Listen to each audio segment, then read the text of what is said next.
Good evening, everybody. What's going on? Hi, everyone. Good evening, Fury, Satellite, Zem. I see that. Hello, cheers. Cute T-Goat, Eva. Who else is here? Arcane, Shadows, our Dominic. Hi, everybody. Happy, what's it called? Happy today. Hope you're doing well. Hope you're enjoying this perfectly normal stream on this perfectly normal streaming day. I'm doing great. It's Monday. Obviously, it's Monday here. What's up, 2Hit? What's up, Mizroy? Hi, everybody. Happy second Saturday. Yeah, I did see that, Shadows. Yeah, I'm gonna spend some time this week getting stuff together. Thank you for that. I do appreciate it. I did not realize that was coming up, and I absolutely would have been caught flat-footed on that one. So yeah, I'm back from my little weekend vacation. We went to Palm Springs. We stayed at a resort in Palm Springs, and we totaled it up today. In a 48-hour period, we spent 18 hours at the pool. We had a thoroughly pooled weekend, and it was great. It was wonderful. We drove out Friday night and checked in and crashed, and then Saturday got up super. Show me your raisin figures. I'm actually in really good shape. Like I've got some healthy skin color. I didn't actually burn anywhere except my knees because I didn't put anything on them. We might be mermaids now. Is that more or less? That's a hell of a lot more than usual. But yeah, Saturday we were at the pool literally all day. We got up early, we had breakfast, we went out at like 8:30 in the morning or something, and we came back to the room at like 9:30 at night. We were just there all day. They had pools. They had a lazy river, they had water slides. It was just, it was great.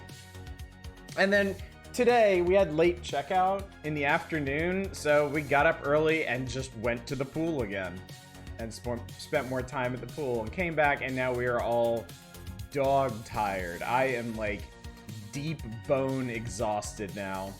Damn, lazy river needs to get a job. Good evening, PM Collector, but what are you talking about? We always do streams tonight. I always do streams in the evening. This is perfectly normal. Maybe not the same kind of content that I normally do. This is, other than that, perfectly cromulent stream.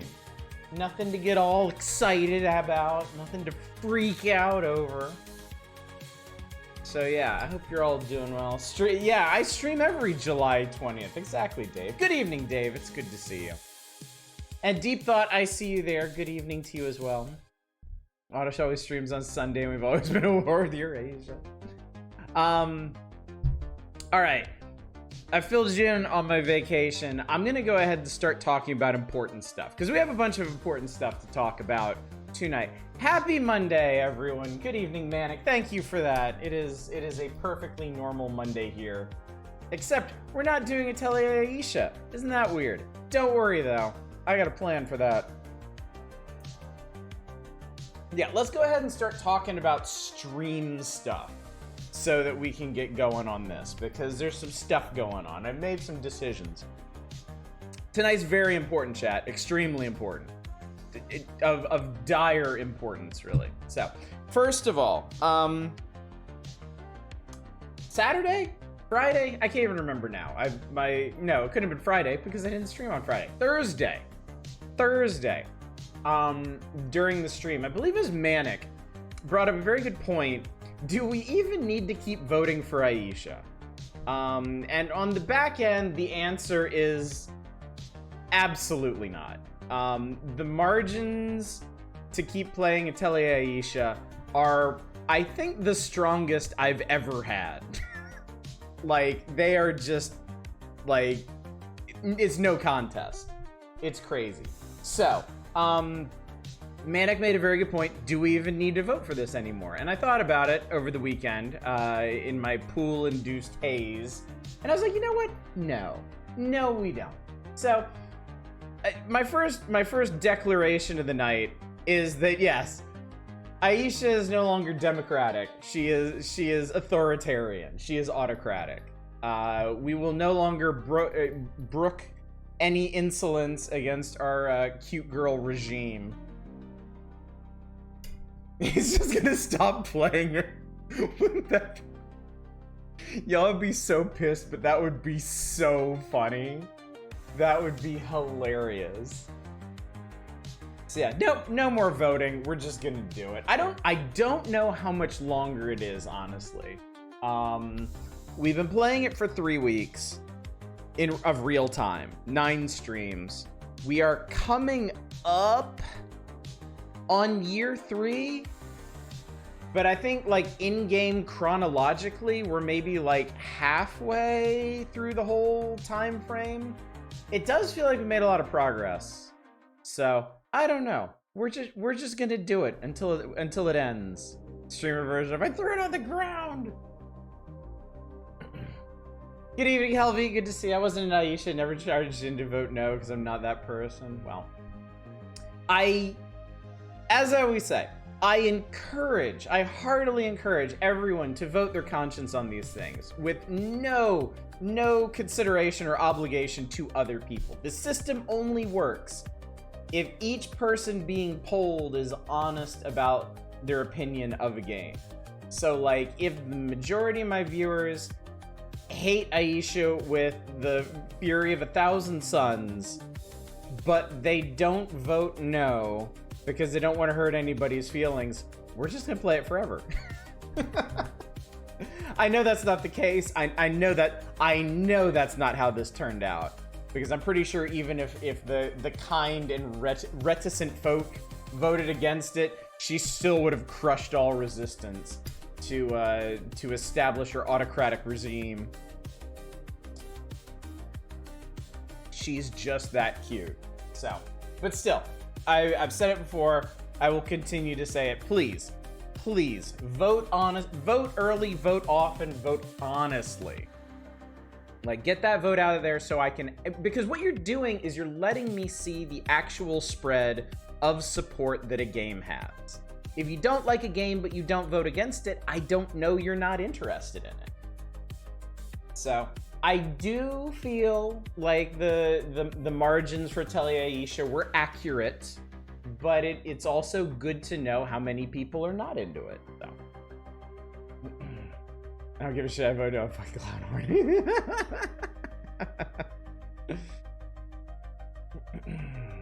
Kind of hard to tell a game episodic slice of life shenanigans with occasional drama. Yeah, it is, and I'm fine with that. I dig it a lot. Aisha is a strange animal. I can't really get a narrative grasp on how far along we are in the plot, and I can't either. And that's, there's an appeal to that. I kind of like that. It's so different from other RPGs that I play. Like, I think the novelty of it has been a big factor in myself and everyone enjoying it so much. So anyway, Time Machine work because Odyssey is streaming. It's a perfectly normal stream night. I don't get what's so weird about it. Good evening, Chaos. It's good to see you. Okay, so Aisha, no longer diplomatic. Authoritarian Aisha. This is important, though. This is actually very, very... probably before the giant difficulty spike and crying clip. That would be extra hilarious. Okay, so autocratic Aisha. This is important because it allows me to actually start talking about what I'm planning after Atelier Aisha. The only real drawback, if you can even call it that, to doing democratic playthroughs is to be as fair as possible, I need to be very tight-lipped about what's coming next. Because I don't want people voting for or against what's coming next. I want people voting for or against what we're playing now. But if the vote's just chucked out the window with the rest of democracy, I could talk about what's coming next. And what's coming next, chat, is one of these. We're gonna do some kind of building sim as our next big playthrough. And yes, it's gonna be a democratic playthrough. These were actually the kinds of games that I originally came up with democratic playthroughs for, because the vast majority of these don't actually have end states. They just don't. I mean, Anno 1800, you can finish the single player campaign. Stuff like Children of the Nile and Project High Rise have discrete scenarios you can do. But they all have sandbox modes that you can stay in as long as you want. Stuff like Banished and Farthest Frontier don't even have win conditions. Like, they are basically only sandbox games. So, our next game is going to be one of these. It's going to be a democratic playthrough. We're going to play it exactly as long as y'all want. Unlike our overlord Aisha, I will not be calling off the vote at any point. We will play this game until y'all have had enough of it. So, that could be 3 days, that could be 3 months. I'm fine either way. Autocratic Aisha sounds like the name of a boss in a platinum style game. Heard my death metal grindcore funk fusion implosion blame on Autocratic Aisha. Project High Rise reminds me, I'm supposed to surprise Sim Tower. The tower games aren't on GOG. The rights to them might be weird. I don't know. I mean, well, I don't know, honestly. Maybe if anybody has the rights to Sim Tower, it'd be EA, and maybe they don't really see the value in that. I don't know what the fuck's up with Ute Tower. But anyway, I'm getting off course, and we can't do that because we have a lot to do tonight. The point is, tonight I want to do a preview. I want to try some stuff out. I want to get a bunch of these games in front of y'all and talk about what you're interested in seeing, what you're not interested in seeing, which games you like, which games you don't. So the plan for tonight is to get... Okay. I have 18 games here. 18 games. Obviously, we're not going to get to all of them. I would like, in a very aspirational way, to get to half of them. 9, which would be roughly 20 minutes each if I didn't just talk for 20 minutes. So, 8 maybe, 7 maybe, 6 at a minimum, I'm thinking. I'm not planning on getting hung up on any of these because actually, with only a few exceptions, I have played all of these games before. I will talk about them a tiny bit first, and then I'll tell you how we're going to select them. Y'all will like this, I think. And then we'll get to the selection.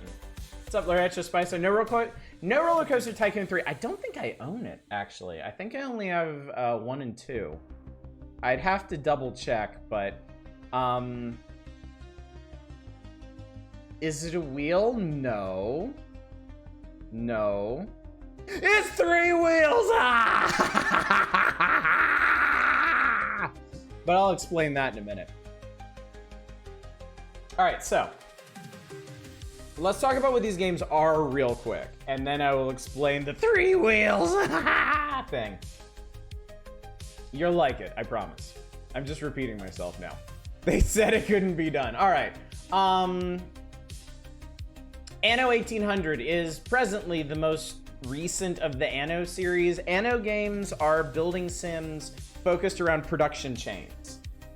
Your towns end up pretty homogenous, but the point is to supply them with different goods and level the citizens up to different classes to get access to more industries. This one is set ostensibly around the Industrial Revolution.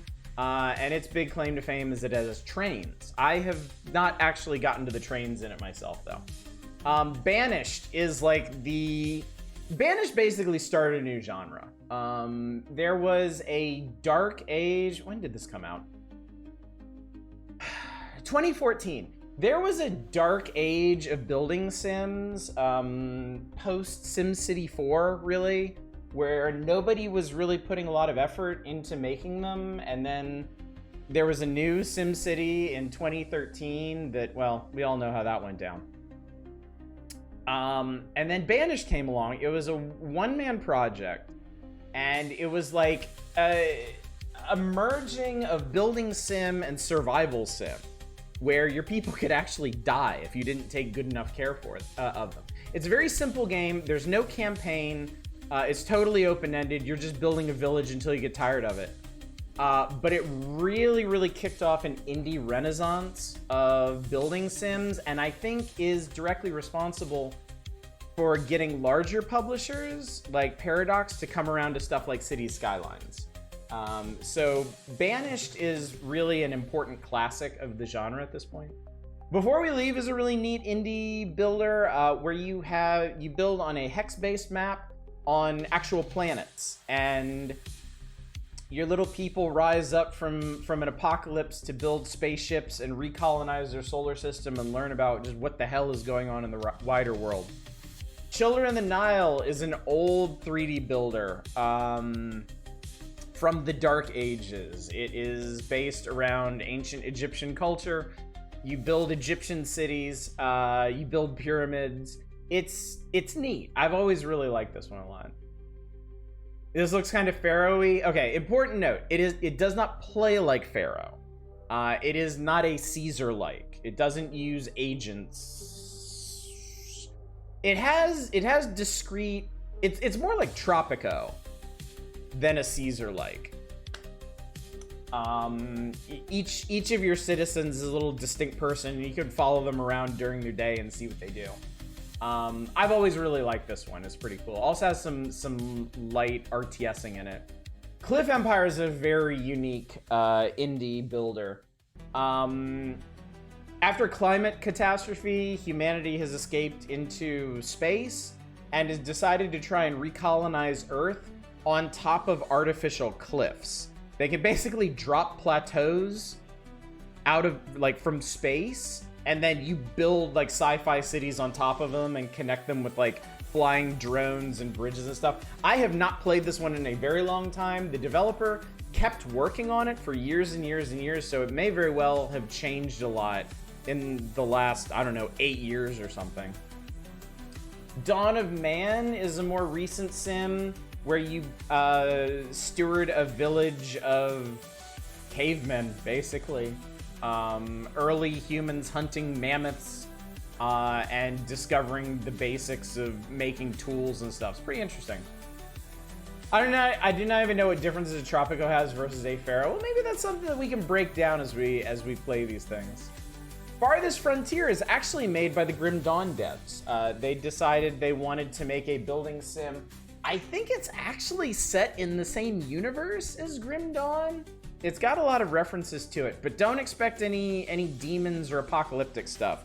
These are a bunch of settlers who wandered away before the world ended and decided to build a new civilization for themselves out in the wilderness. It is very much a Banished-like. It has production chains similar to an Anno game. Trading is a very important feature of it. It has combat. You train a garrison of soldiers and have to protect yourself from outlaws and stuff. I played this one recently and gotten fairly far in it, but this one's still early access. It's not coming out until October, so they're still adding features to it. Let's Build a Zoo is some kind of goofy pixel art zoo management sim. I think the hook of this one is you can gene splice your critters to make new critters. Like, you can totally make chimeras and stuff in it. I have never played this one. It's one of the few games on this list I haven't actually booted yet. Project High Rise is honestly one of my favorite building sims ever. It is the successor to Sim Tower, and frankly, better in every way. It is much better balanced. It is much more comprehensible. It actually has more mechanics to manage in it, but it is a great indie building sim. Roller Coaster Tycoon is a classic. You build a theme park however you want. It has a very intuitive roller coaster builder in it where you can build your own custom coasters. Just a quick aside, I didn't have time to get open RCT set up. There's a fan port, source port of these that runs a lot better on modern machines. So if this one does come up on the wheels, we'll play this janky version. And then if we do end up doing Roller Coaster Tycoon as a full playthrough, I'll do open RCT for it. Okay, this one's interesting. Before Blue Byte did the Anno series, or maybe alongside the early ones, they did a series called Settlers, which was kind of their own take on like European medieval settling and village management. There's a whole series of these. You can get most of them on GOG now, or maybe Steam. The Settlers 7 was on Steam for a long time and has now been delisted. And as far as I know, you can't get it anywhere. Maybe directly through Ubisoft? I spent a good chunk of my evening tonight just getting this working, in case you want to look at it. But I like this one. I played it for like 9 hours way back when. I should move this, shouldn't I? SimCity 4. SimCity 4 is a classic. It is arguably the best of the SimCity games. It uses a region system where you can build truly massive sprawling cities bit by bit. It's a bit janky the way it all works together, but I mean, for the classic 2D SimCities, it looks the best, it functions the best, it's really, really cool. Startopia, this is the original. I looked into getting the remake. The remake has pretty poor reviews. I made sure that the original worked okay. It's a really goofy British humor space station management game. Campaign has 10 scenarios, I think, in it. I've only ever gotten like halfway through it because those scenarios get really hard. Surprisingly hard. There, Billions is actually more of an RTS than a builder, but I put it on here because I felt like it might be more fun to stream than play on my own. This is like steampunk zombie survival. You build bases, you build walls to protect against zombie hordes, and you basically have to outlast the zombies in most scenarios. The campaign has a bunch of different map objectives and stuff, and even has some classic like CNC hero missions where you're just leading around a handful of units to accomplish something. The story seems pretty cool, but it is hard because it uses honest to God zombie mechanics. If one zombie gets into your city, you are probably screwed. So this one's really interesting. I really like the aesthetic of it, but it is very hard. Timberborn is up there as one of my favorite building sims. It is the apocalypse, and beavers have risen up to rebuild civilization. It's a 3D building sim.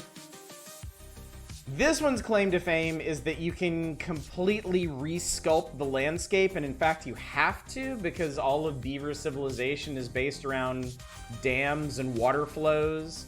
I love this game. I love this game to pieces. I've had so much fun with it. After that, are you switching over to playing? I've never liked Adam Zombie Smasher very much. I do want to stream it for y'all sometime, but to be completely honest, that game has never quite clicked with me. The last three we have, Tropico Reloaded. This is the original. I don't know how many of y'all are familiar with the original. I actually rather like the original. It's built in the same engine as Railroad Tycoon 2. It uses it actually simulates all of your individual Tropicans, and it doesn't work great, but it has a very unique feel to it. War for the Overworld is the other game on here that I've never played before. This is a successor to Dungeon Keeper. A fairly recent one. It looks cool, but again, I've never tried it, so I don't know much about it. And then I threw Worshippers of Cthulhu on here because I did buy the full game. I've put 8-9 hours into it. It's really good. I really, really enjoy it. And if y'all have been missing the clam industry here, it's a neat one. So, how War for the Overworld extremely Dungeon Keeper? Yeah. Yeah, much like the Dungeon series, it looks like it's just meant to be a spiritual successor.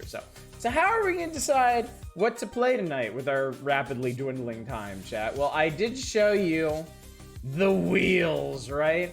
I split our 18 games into 3 groups of 6, roughly by genre, category, the way I wanted to categorize them anyway. I have 1 wheel for what I consider classics. SimCity 4, Startopia, Tropico, Banished, Children of the Nile, and Roller Coaster Tycoon. So this is the wheel for the older games, the truly retro games among them. I have 1 wheel for the indie games. Farthest Frontier, Let's Build a Zoo, Project High Rise, Timberborn, Before We Leave, and Cliff Empire. So if you want something more unique, from an indie developer, this is where you get them. And then for the last one, I kind of grouped together the ones that have like a more strategic approach to them. So this includes Anno, Dawn of Man, Settlers, They Are Billions, War for the Overworld, Worshippers of the Cthulhu. Basically the ones that have like RTS elements to them. But Oddish, you say, utterly bewildered. How are you going to decide which wheels to spin, if any? Is Space-Based Startopia a remake of Startopia? Yes. Yes, it is, and based on what I've seen, it is not as good. It sounds like it misses out on a lot of the humor and isn't as well balanced as the original one. And the original one wasn't all that well balanced to begin with, so yikes. Big yikes. There is not a wheel that determines what wheel you spin. Y'all are going to. I have created 3 new Dragon Coin options to request a spin of each of these wheels. Each one is on a 10-minute cooldown. This is a tricycle. So once I activate them, y'all can request spins of whichever wheel that you want. Now, as a group, you may want to be strategic about this. Yes, y'all can mash all of the buttons all at once and request spins of everything. And what you're going to end up with, if you do that, is 2 games from each wheel, at least. Or if y'all are feeling more like one particular wheel, you might want to hold back a bit and wait for that one to come off a cooldown and request more spins off of that. So I'm going to leave it up to you. Spins will be first come, first serve, and I'm gonna, as I often do with these open request things, I'm going to do the spins at the very least 1 for each person.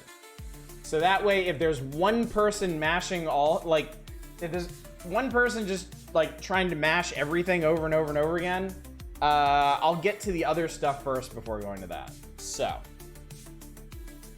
I don't know if y'all want to strategize or anything, but I'm going to open up the spin requests and we will get going on this. So, and hopefully I set up everything correctly so that you can see them and so you can push things. And yes, excellent timing, bot.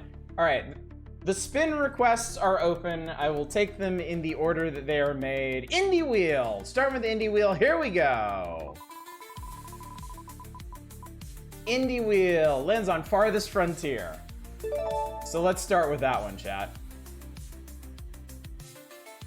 All right, we got 1 of each. All right, so we'll do indie, then we'll do strategy, then we'll do classics.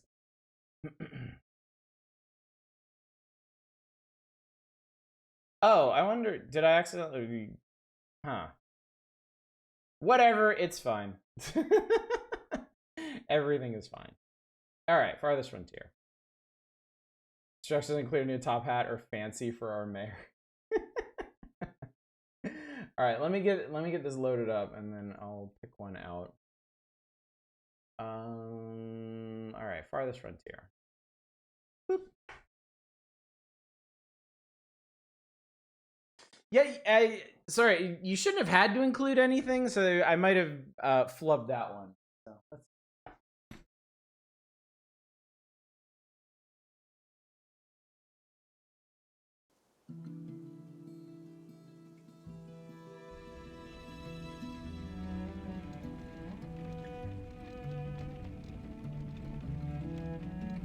All right, I'm gonna try and stream like this. All right, so like I said, Farthest Frontier is still in early access. It's from the Grim Dawn developers, which is pretty cool. This, I think, has changed quite a bit since I last played this, so we'll start a new settlement and see what happens. They have... Oh, give me a name for our settlement, chat. We'll try playing on Trailblazer. Let's see... We'll do an idyllic valley for this. Wilburg, Ishtopia, Fort Ishtopia. Ishtopia. Alright, cool. Do it.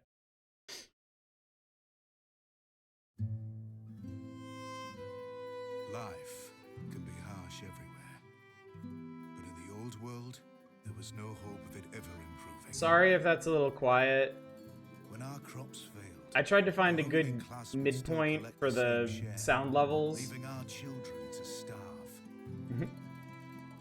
And if we had any coin to our name, the taxman would appear, demanding it for the crown.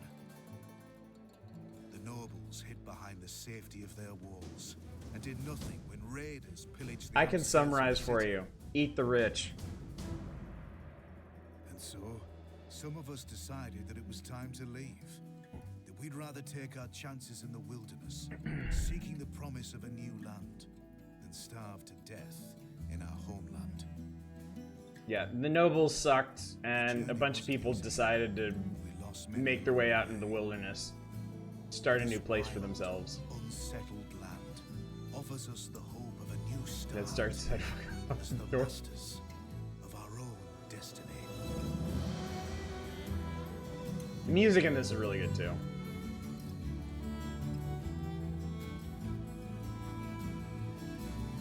Of course, Grim Dawn has good music too.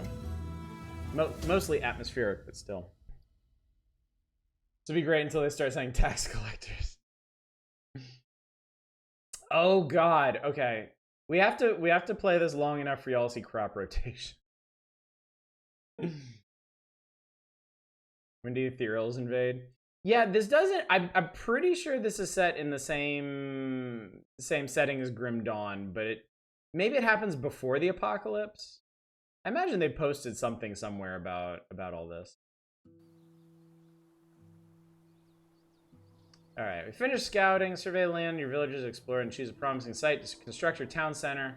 It's important to choose locations near resources you'll need to build a successful settlement. Things like clay, iron, and potential food sources. Okay, so let's see. What do we got here? There's a whole bunch of ores and stuff over here. There's a wolf den there. I need him eating our people.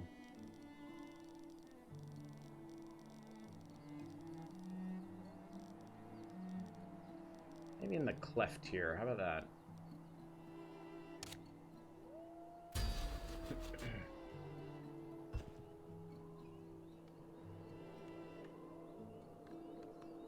Alright, so these are our little people. They're working. They're cold, miserable, and have no homes, but that's okay. They'll work everything out. I'll let the tutorials run.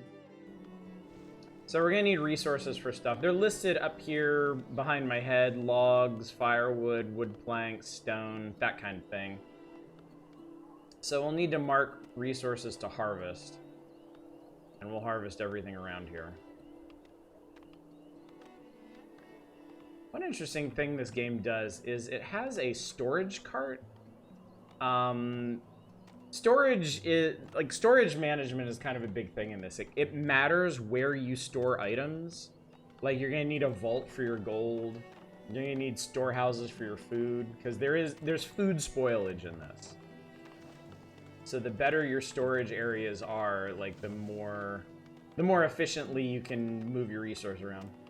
When are you playing Dwarf Fortress anyway? Colony sims are kind of... Colony sims are like a lifelong quest of mine. Like, I'm I'm on a very long journey of discovery for colony sims. I know I've played RimWorld. I want to go back to like Oxygen Not Included and some other ones. But the idea is I want to eventually get to the point where I can play Amazing Cultivation Simulator. That is my goal. That is like my colony sim bucket list goal. And I think one of the steps in that is going to be doing Dwarf Fortress at some point. Yeah. All right. They're getting there on Town Hall, so I'm gonna start telling them to build houses. Actually, I'm not, because they gotta finish the town center first. Oh my god! Don't wander. No, it needs one work. Thank you, God. Just do your one work. Not that hard, bro. All right. Buildings in this game have desirability. Oh, slip's too steep. Oh no. I think I'm gonna build. That's coal. That'll be a coal mine eventually. I'm gonna build the houses. I think I have a terrible place for this, honestly. I'm gonna build the houses over here. Right? Oh, that's a fish pond. Incredible. Okay. We're off to a great start, chat. There's like a very narrow band along here where I can actually build houses. It's tab. Oh. Slip too steep. Well, we'll build a bunch of little houses around the fishing hole. I'm sure it'll be fine. I'm not sure how many we need. There we go. Alright, y'all get on that.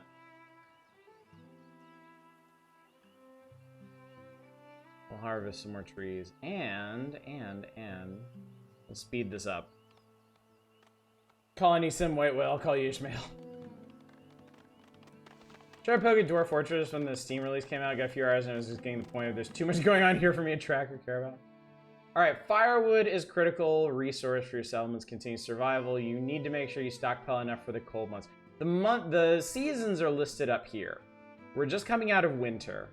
So we basically got 1, 2, 3, 4, 5, 6, 7, 8 months to stockpile firewood. But obviously our first priority is building houses. That's the neat thing. You don't. You don't need to track or care about it. So yeah, to build buildings, you need to bring the resources. And then once the resources are brought, there's a certain amount of work that the people need to do. And then once that work is done, the building then exists. So we'll finish building all these houses, and then we'll build a firewood chopper. Brain has to hold the entire puzzle at once to enjoy it. I'll put this here.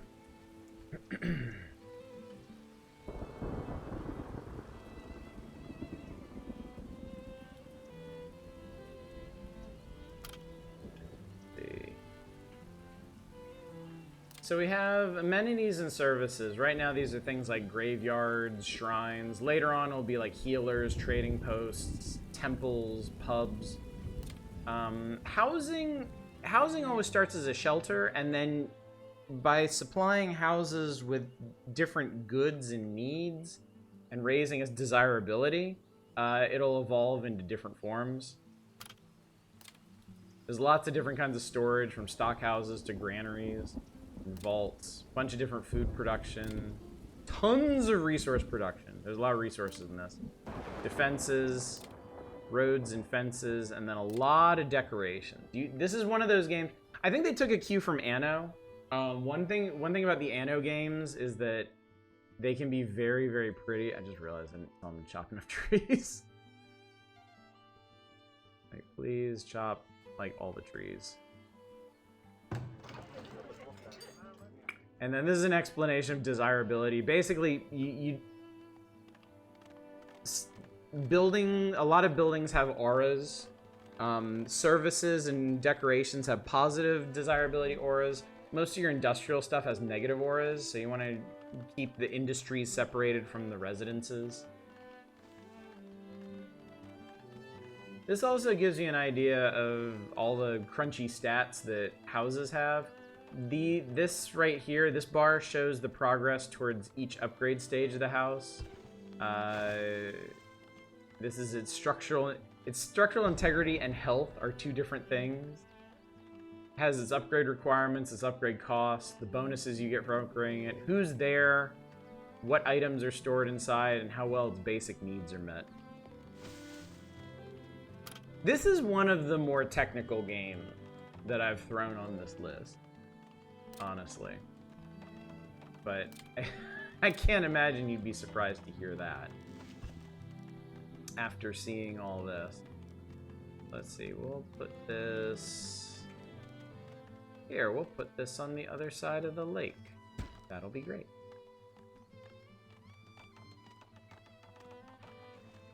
All right, everybody's housed at this point. We'll have an extra house for anybody who happens to come along. And then once this place is built, we should be able to get some firewood. And then... So this is all the food we have available. There's lots of different kinds of food. It was broken down into rough groupings like fruits and vegetables and proteins. The game also estimates for you. We have 6 months of food left in public storage. And over the coming year, we'll lose the equivalent of 2 months of food to spoilage. In this game, is population increase internal only to get immigrants? It's both. You do get immigrants. So yeah, a new villager was just born. They'll have to go through their adolescence before they become a useful member of society, like all children. But yeah, if you have enough... Yeah, here you go. More people await word to join your settlement. Amass a 4-month supply of food and 6 houses. So yeah, you'll get a notification. There's 2 ways for it to go. You'll get a notification that people want to join your settlement, but you have to fulfill certain conditions for that. Or if you pre-fulfilled the condition, if you have plenty of food and plenty of extra housing, they'll just show up and you can decide to take them in or turn them away.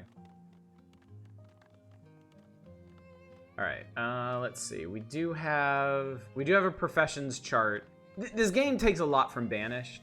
And this is kind of the biggest thing for me. We have a pool of 12 workers. Currently 11 are assigned as general laborers, and 1 person is a firewood splitter, so we need to get some other stuff going, like food. Oh, actually, before we do that, we need a well. And of course, everything is based on like desirability and other factors, so the closer you put wells to water sources, the more water they will actually produce. So we'll start that, and then food production. You start with hunter cabins. They need to be able to find wildlife. Forager shacks, fishing shacks, and then we'll get to farms.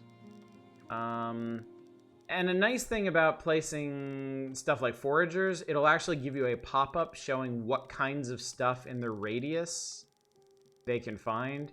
We actually picked a pretty terrible area for this. But I think down in this marshy area, there's some stuff to actually forage, so I'll plop them down right here, and it'll be fine. You can also move their target locations. So if you do end up like foraging out or removing all the resources in a particular location, you can retarget them somewhere. It's less efficient because then they've got the travel time to go get that stuff, but better than it just being useless. Also, down here in the bottom left, you can see the map of the immediate area. It's a big map, and this is a medium map. So there's a lot of stuff to explore. There will be all kinds of like threats, like outlaw camps and critter dens out there, but also like archaeological sites where you can find like relics and resources and things. All right, yeah, this is the tutorial on work areas that I basically just explained to you. I need these people to finish this well, and then I want to build a fishing shack. Because fishing is going to be very important.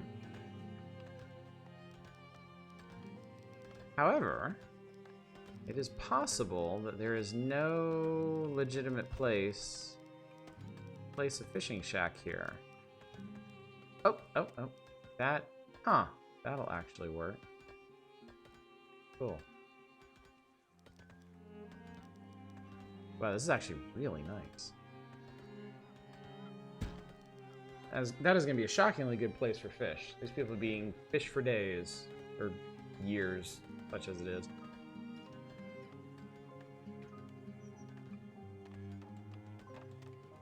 Alright, so they got themselves a little well set up. They're foraging for food, which is good because we're almost out of food. We've only got 2 months of food left. What's your problem?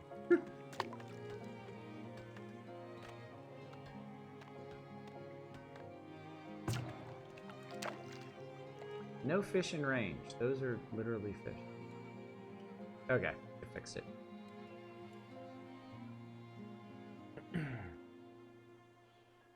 Alright, what else do we need right away? Alright, so we got firewood splitter, fisherman forager. Good. We'll need a stockyard. Bonanza already getting hot take video essays. Donkey Kong is so back. I've heard Bonanza is actually like really unique. Like it's actually not what people were expecting. I heard somebody say it like it led them to think about to approach 3D platformers in a totally different way. No fishing range. Wait, never mind. It looks like they're underwater. I got an iron ore patch. That resources. Have y'all gathered everything yet? I guess so. Let's start wailing away at these trees over here. We're gonna need lots of wood. We don't have much wood. We got lots of firewood though. Okay, good. Food stores. Food stores are back, baby. We can survive for 6 whole months. Never mind that we're gonna lose 5 months of food to spoilage. Stockyard. Yep, I picked an awful place for this town center. Truly just awful. Little stockyard over there. The only great game is just funny to see a video titled "How Void Company Succeeded Where the Broodlings Failed." You know you have 2 groups of DK villains people are mixed on to do that with. Anyway, this right here is a salvage site. Since we don't have a whole lot of people doing anything right now, let's send some people to salvage this. We'll get some extra resources out of it.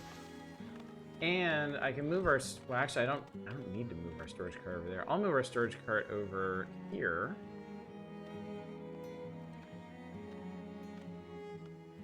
To support this resource collection. Because we have a stockyard over here. Stockyards are mainly for construction material. At least not Indian burial grounds far away. Yeah, those tend to be further away from where you start.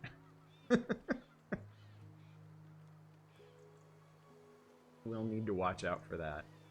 So these people wanted 6 houses and a 4-month supply of food. So we can actually get them moving in sometime soon. I just need to build 2 more houses. And then, chat, then we can really get weird.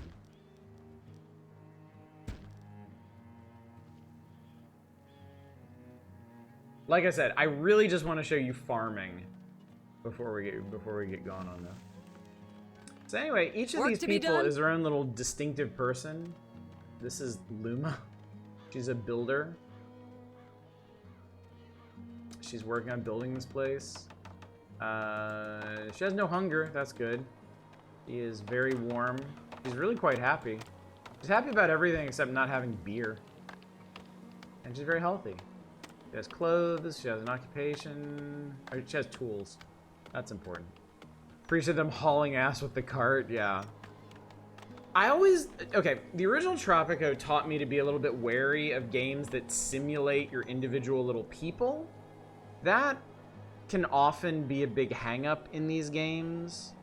Because if they get really stupid and don't, like, if their pathing gets screwed up, or if they decide that they're just gonna, like, walk 90% of the way to their workplace, and then suddenly decide they're hungry or whatever. That's a problem. 2 new villagers immigrated. A new villager was born. So I might actually need even more houses for these people.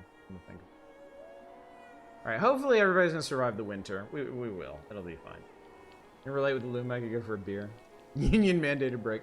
Yeah, that's a big problem with the original Tropico. You really need people working like right next to where they live. Because the pathing is rough and they will just get wild hares to like go have a beer in the middle of the day. Or just eat all the time. It's frustrating stuff.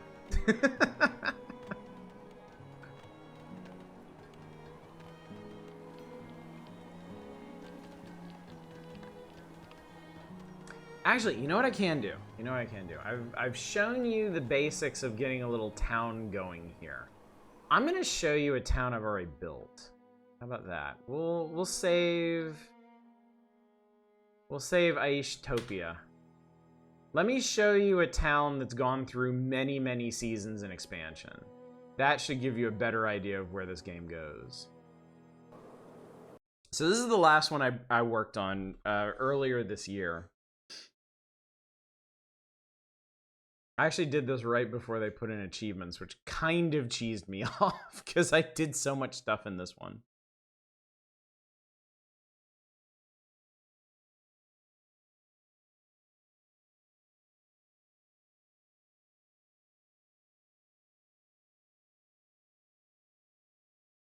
Hopefully it loads okay.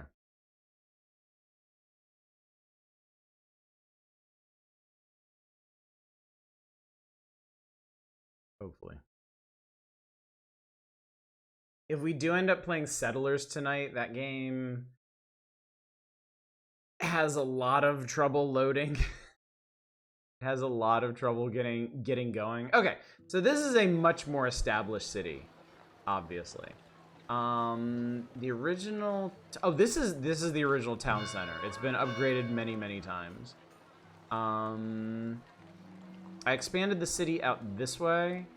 These are tier 3 houses. I might have. I thought I had some tier 4 houses, but I guess not. Not yet, anyway. This is an upgraded stockyard, storehouse. What else we got? All my dirty, nasty industry is up here. We got tanneries, we got saw pits, we got charcoal kilns, foundries, brickyards, blacksmith forges. Blacksmith forges are churning out weapons, tools. I think I have an armor around here somewhere. Oh, this is the vault where I keep all my money. My Scrooge McDuck money bin. Yeah, this is the armory. They produce hauberks and shields. Keep our guys alive. Up in the mountains, yeah, we got an iron mine up here. 2 iron mines actually. We use a lot of iron. Graveyard. Back here is the theater. We got a temple over here. Temples are neat. If you find relics, you can assign them to give yourself like settlement-wide bonuses. This is a market, and it's showing its area of influence over our houses here. Oh, I got 24 livestock animals going. So yeah, there's farming. Farming in this game is a huge deal.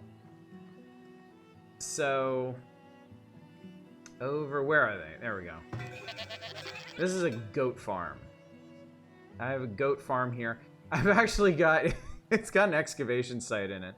I don't have an archaeologist yet, so I can't excavate it. Yeah, I've got a goat farm here. This is my cow farm. I don't know where the hell my cows are.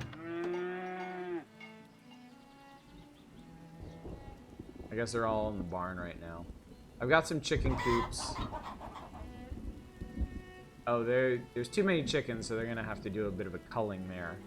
And then the fields. Okay, so this is kind of where they went super hard on the game design. Fields have crop rotation. fields have fertility levels, weed levels, rockiness levels. You can customize the soil mixtures, and then you get estimated yields for your different crops. There's a lot of different crops that you can choose, and each of them has all kinds of stats, like their frost tolerance, their heat tolerance, their drought tolerance, how much rockiness they tolerate, how much weeds they tolerate, how they impact their fertility, and all that. So you have to come up with special crop rotations for each of your fields so that you don't deplete the nutrients in the field. You have a good spread of food for your colony. And yeah, fields can also get diseases, and they have to be cleared for that.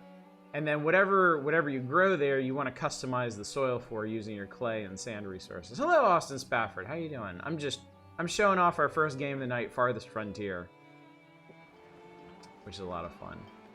And then I started expanding up here.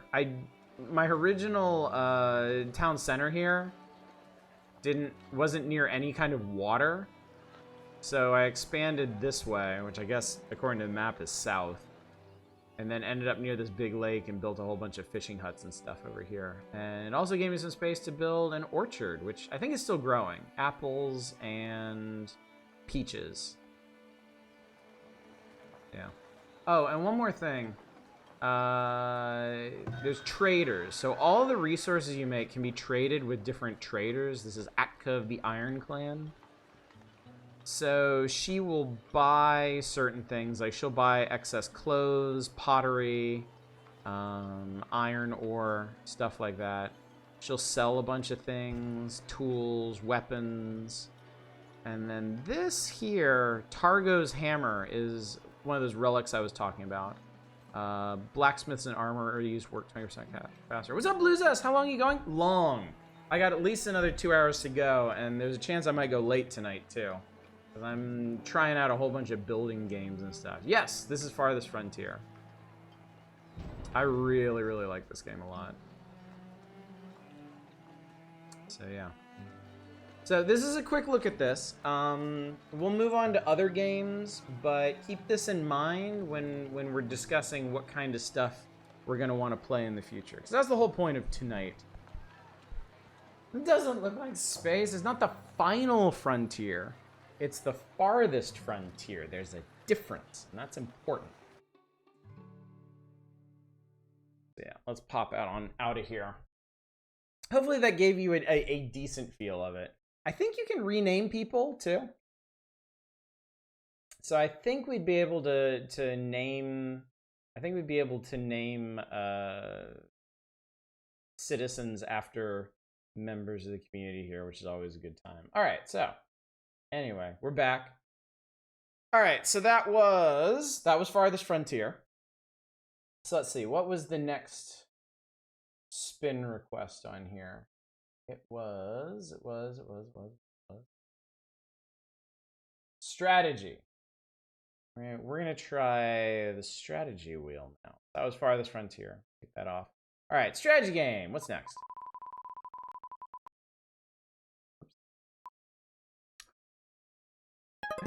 The one y'all have actually seen before, Worshippers of Cthulhu. Okay, this is actually kind of cool. I can actually jump into a later mission of this because I have been playing this a fair bit. And then if we do a full playthrough of it, I can go back and play through the I can go back and play through some of the older missions. Bluezest, thank you so much for the raid. Excellent timing too. Welcome in, everybody. It's good to see you. I hope you all had a good time. Snake Man! Never escape clam harvesting for Cthulhu. No, you won't. No, you will not. Snake Man! Does that mean you're playing XCOM or something? I haven't seen this one before. I don't remember anything about it. This one's good. This one's good. After we tried it out during a Steam Next Fest, I was like, oh man. Oh man, I really want to try this. Oh, that's right. It wants to use my controller, and I don't want to use my controller tonight. Let's turn that off. There we go. All right, let's let's just continue. I'll show you what's going on in this. So this one is a horror-themed city builder where you run you run a cult that is actively trying to reawaken Cthulhu. It's perfectly normal city builder. It's great. It's great. The only awful part was the backscarfy. Yeah, I suppose I should warn people. Some of the mechanics in this are a bit rough, honestly. All right, hang on one sec. I'm gonna move my face cam, I think down here. I don't think too much important happens down here in this one. Okay, let me see if I remember what's going on in this mission.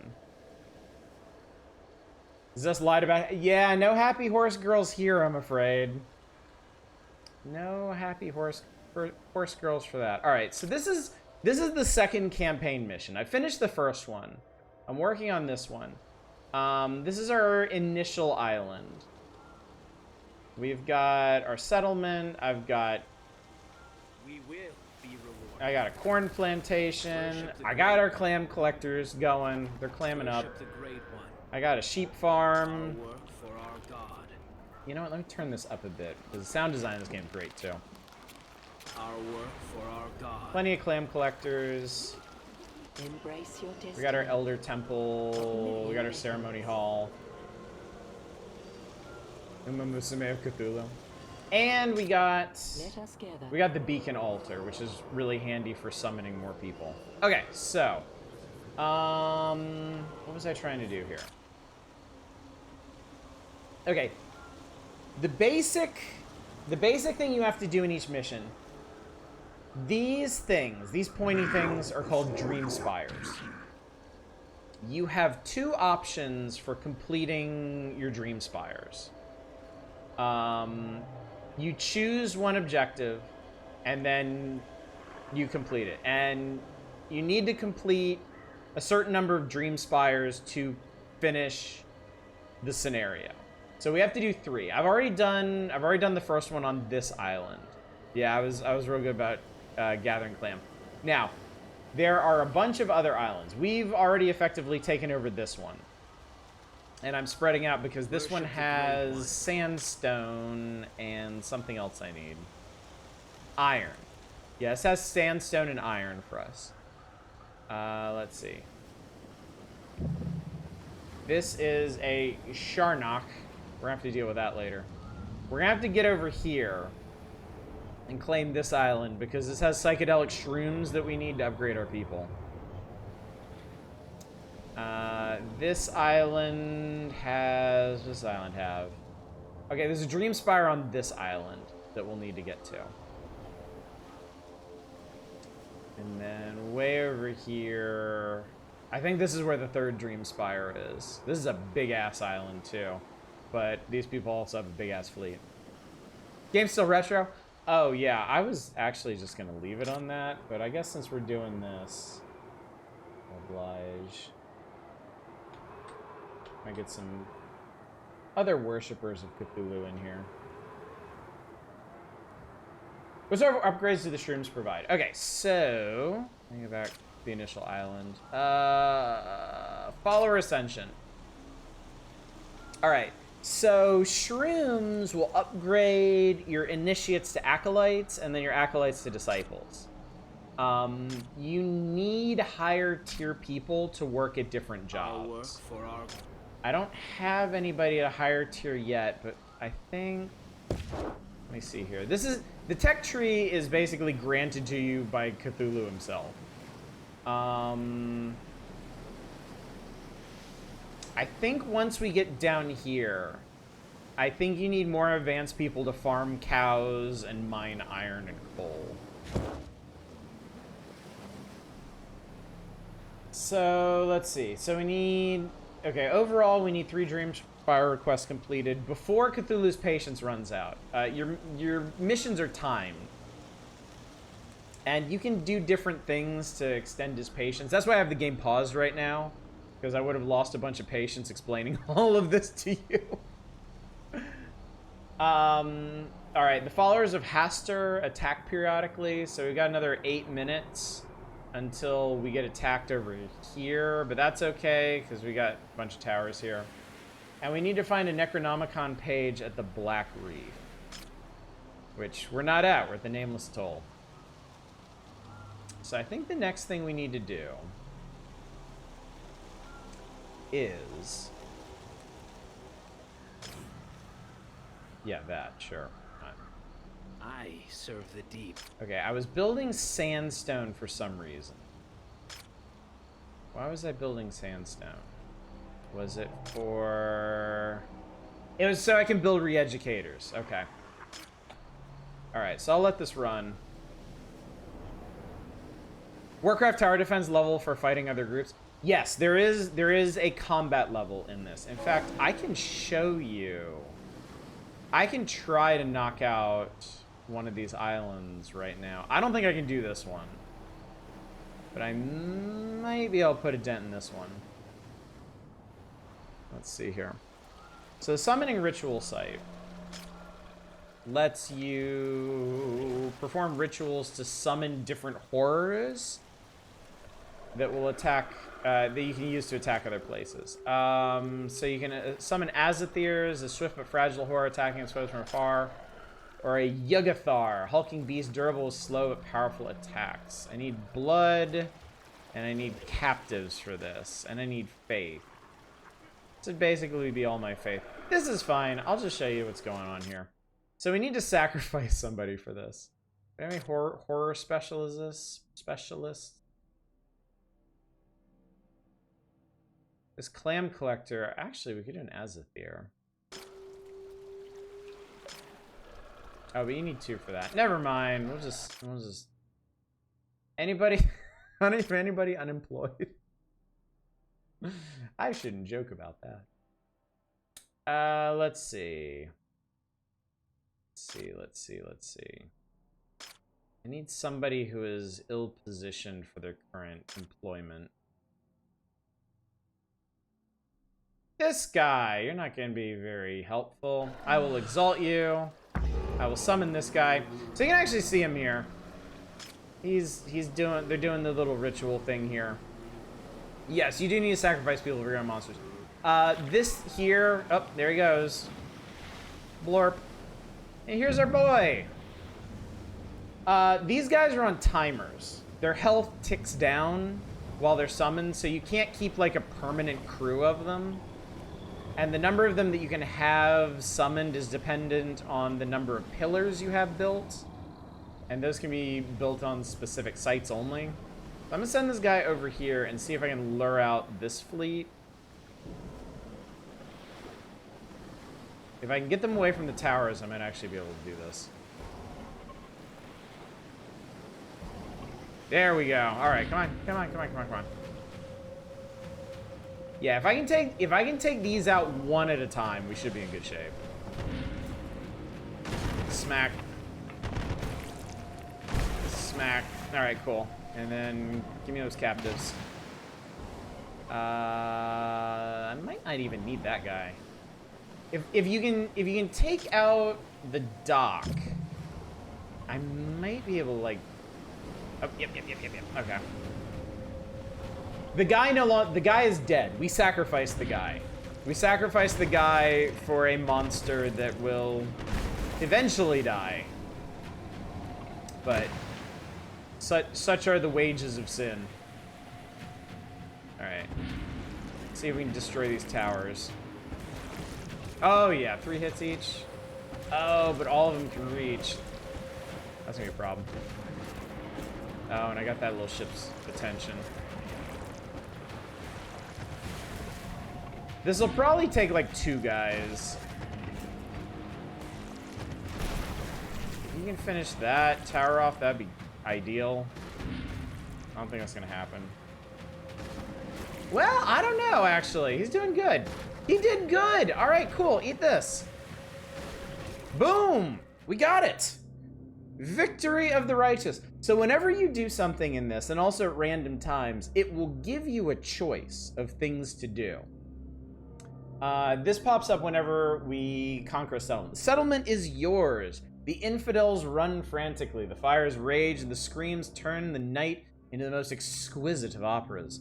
Your followers stand ready, waiting for your words, waiting for your guidance on what to do next. You think for a while and then decide. Okay, so we can call the unworthy in the name of our god, leave only a few of the most promising that can be of use to us, have his name on your mouths when you dispose of the unfaithful. This will get us 7 captives, 15 fanaticism. Fanaticism is a resource that gets us global bonuses as it goes up.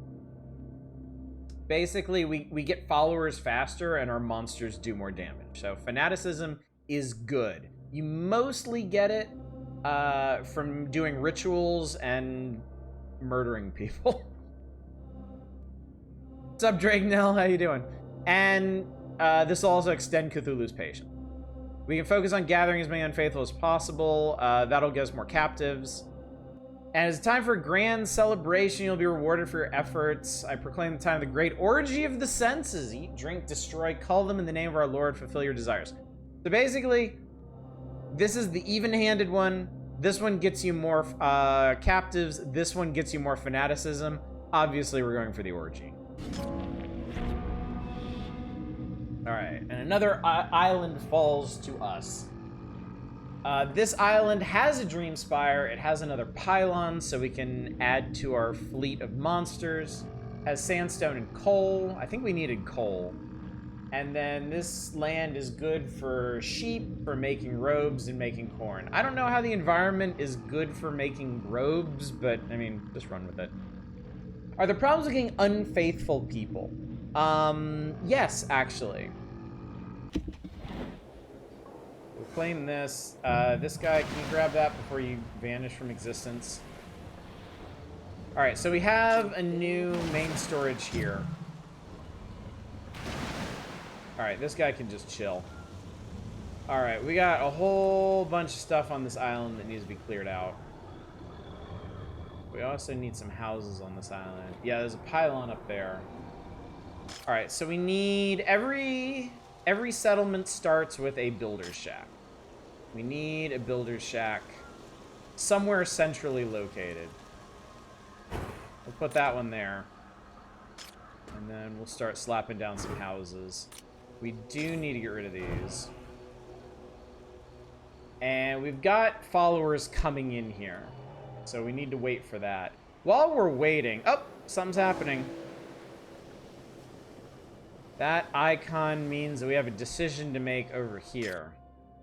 A ruined legacy. Your people imprisoned, a captive found in one of the ruins. Her face was marked with faint gills, fingers attached with bleak membranes. Her frame is fragile and old. She is brought before you rambling in unknown language. Once the woman finishes speaking, she gasps and falls to the ground dead. So what can we do here? Search her, she might have something valuable. The consequences are unknown. Or the woman has been desecrating his land, burn or sin away. We get 10 fanaticism for that. Well, obviously, she has the Dunwich look. Obviously, unknown consequences are more exciting, so let's see what that is. Alright, you people do not find anything of value but small effigy carved in wood depicting the greatest of the gods. The material seems weathered, fragile, and unbelievably old. She a part of a cult that resided on this island long before us? You give respect to the effigy, placing it upon the altar. So we lost fanaticism for this, but we gained eldritch favor. So our followers... Basically, this shakes out, our followers weren't real cool with searching this weirdo, but Cthulhu sure was. He was like, yes, you have done well. That is used to unlock new shit on the tech tree, which is really, really helpful. We can, for example, we can unlock an ascension altar. We can unlock the sacrificial pile, which lets us turn resources into faith. We can unlock a fire station, but we like being on fire. Storage offices, ale brewery, stuff like that. So she worshipped Azathoth? Would seem so, wouldn't it? Alright, so before... Also, I really like the landscape in this game. I really like the details, like the big stone hands and stuff. Before we wrap for tonight on this one, because I think this is a good early look on top of what we've already done with this. I do feel the need. Enemy ships are nearing. Okay. That's cool. I do feel the need to remind you of how the ceremonies in this game work. Okay. We're gonna do a ceremonial carving. But there's also flames of purification. There is a ceremony where you ritualistically burn 3 of your followers alive to gain bonuses like patience and faith and fanaticism.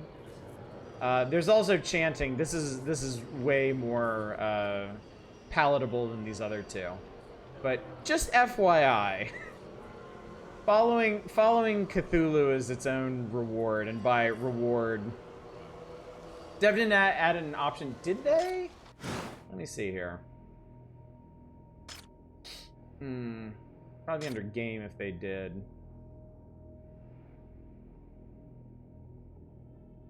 That is ceremony rotation speed. I will say this. There's 2 modes.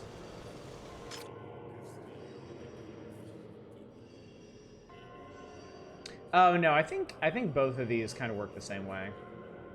Definitely falls in line with normal Elder Torah stuff. Alright, anyway, let me show you what this is like. Alright. So, what this does, in addition to gaining, I think, fanaticism and stuff, you can take a person. Everybody has a specialty. This family is passionate about working in lumberjacking. This family is passionate about working in robe making. You really want people's passions to match up with their workplace. It like doubles their production or something. Carving rituals is how you match people up who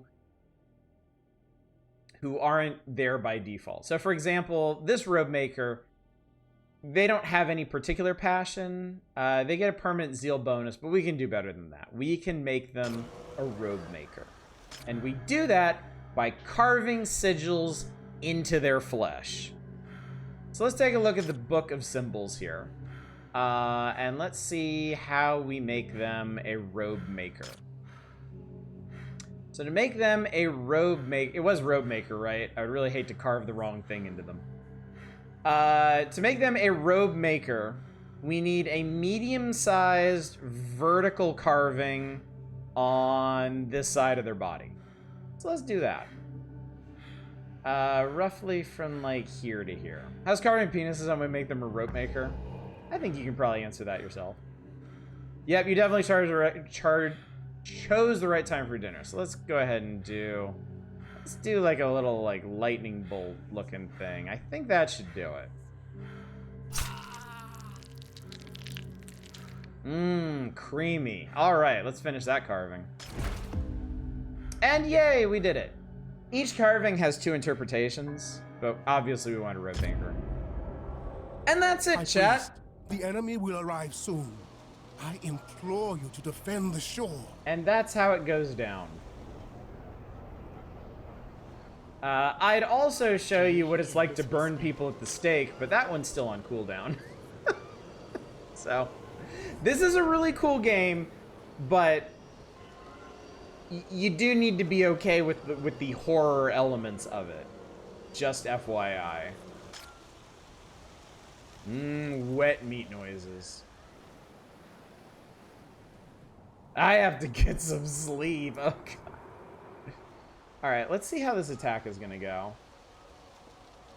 I feel like we're in good shape. I have turrets. Most places. But we'll do this and then we'll move on to another game. Oh, here they come. Oh no, you are absolutely the baddies in this. Fortunately, one thing they do, most of your conflict is against other baddies. Like, these are followers of Hastur. Does it actually show that? Oh, yeah, it does. Like, I tend to be pretty okay. All right, we're actually gonna need another horror for this, I think. Hold on, folks. Let's see. You know what? We'll throw you in there, and we'll throw you in there. Oh, but I don't have enough. Aw. Never mind. I don't have enough faith.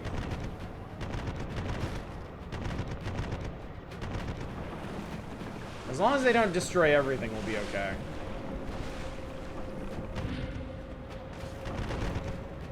Two turrets should be able to handle this. Oh. Yeah, the, honestly, the ritual burning one is kind of a lot for me. I tend to be pretty open-minded about games. I'm pretty okay with different degrees of horror, but the burning at the stake one's pretty rough. Too much horror. You can't build ships. You can only build horrors by sacrificing your own people to deep. Wow. The cannons actually survived. Well, that one did anyway. Okay. So anyway, chat, this has been another brief look at Worshippers of Cthulhu. I really like this game. Horrible, eye-searing horror and all. But it's a neat one. Only thing of it is fetishistic to its commitment. I mean, people are into all kinds of stuff. You should worship the boat-making Eldritch instead. They should have thought of that before they signed on with Cthulhu, honestly. They really, really, really should have thought of that first. Okay. All right. So that was off of that wheel. All right. I believe the next request is dark. All right. I believe the next request was for classics. Yes. All right. So let's play classic, chat. What's our classic going to be? Looks like it's going to be Banished. All right. Thematic consistency with everything else we've been doing tonight. How about that?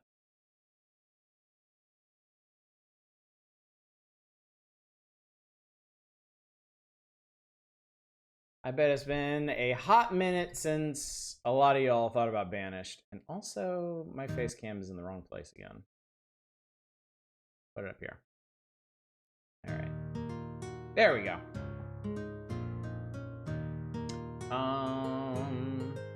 It's so long since you played this. Yeah, it has.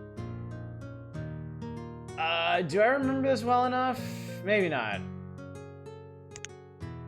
I don't want to do tutorials. Let's just muddle through. Give me a town name, chat. Never played, don't know why. Didn't grab you, who knows, but something. It is sandbox only. There's no campaign in this. So if you need more directed play, that could be an issue. Sucksville. We're going to Sucksville. Okay, medium game begins with 5 families. Clothing, food, firewood, tools, and construction materials are provided. Storage barn has already been built. Some seeds for fields and orchards are available. Alrighty.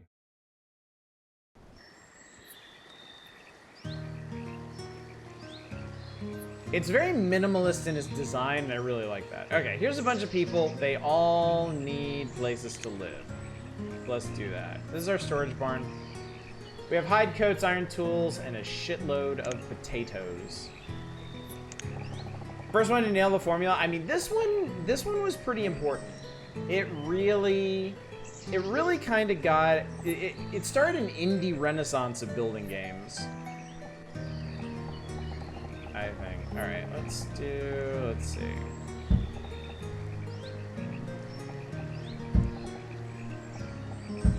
see what 3 houses are gonna do for us. Stockpile, market, trading post. We're gonna need a well. Man, this UI is for ants. I actually went through earlier.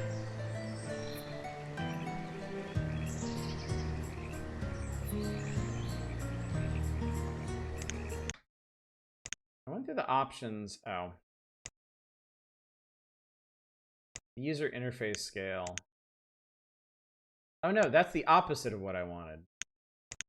There we go. Thank you. Okay, now you should be able to see slightly better. Totally see how we got from here to Farthest Frontier. I bet, yeah. That house moved from off screen immediately triggered my brain skittering. Let's see. We're gonna need a well, but we need resources. Food production, resources. All right. Forester Lodge, Herbalist, Blacksmith, Tailor, Tavern, Mine. I think we just need... Yeah, we need to harvest... Oh, we do actually have a bunch of this stuff stockpiled already. Hang on, do I need a builder's hut? My dumbass probably should have done the tutorial.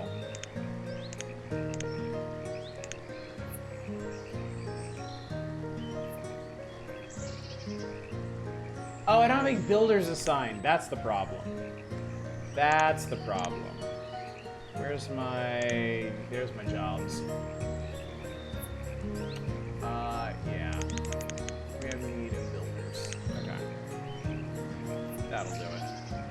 And while we're there, let's go ahead. We're gonna need a well. I think you have longhouses, almost like the world's first dormitory.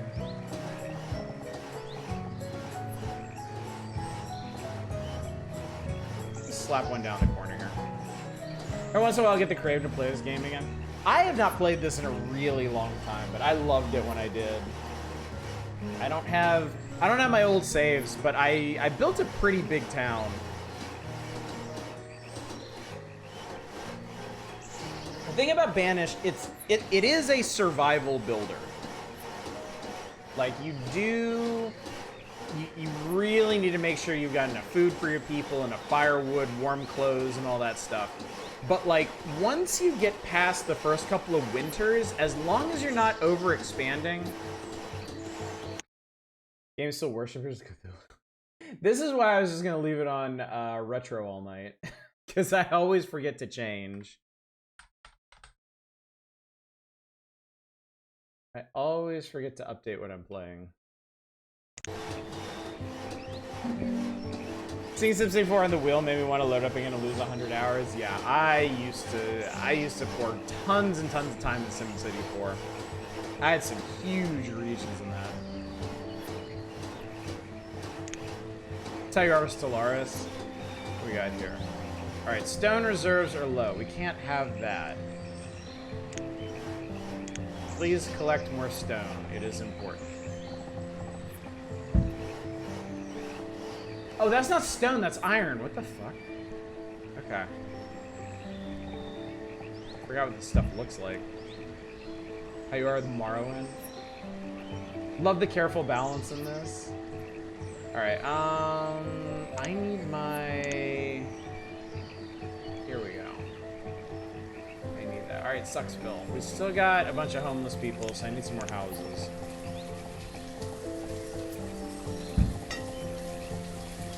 Also, this game has very pleasant music. Temptation to go back to SimCity or Skyline is strong. Playing a fair bit of Void Crew lately, and even seeing the space scenery in that game makes me want to play Stellaris. Getting the itch again. Alright, I'm gonna speed this up a little bit. Or a lot. I tend to play builder games on really high speed and just pause whenever I need to do something.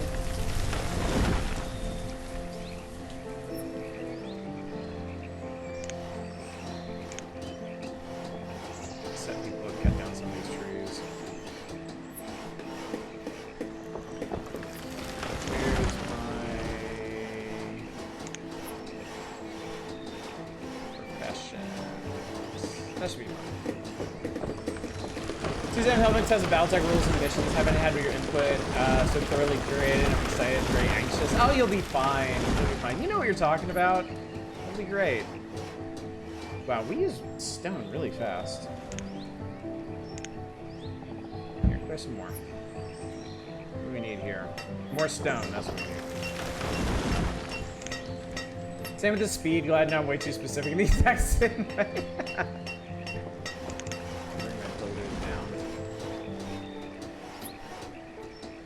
Alright, okay, we're finally good on houses, so that means we need something else. We need food.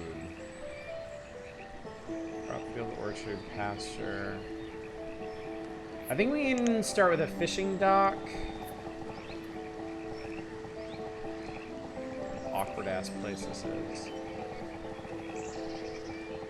Oh, I'm doing it backwards. Cool.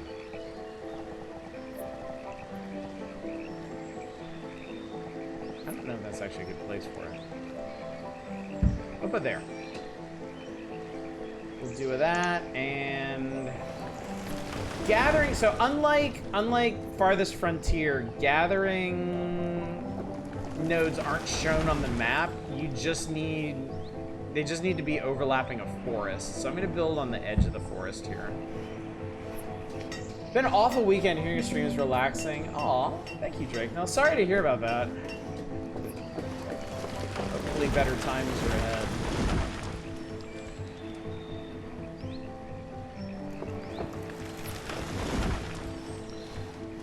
I had a really fun but really exhausting weekend. Alright, we are low on logs. We're low on everything. Can't be having that. Here, chop trees. Mine, get stone. Mine things. Boy, they just eat through those trees, don't they? What's there? Oh, right. You actually need people to work there, don't you?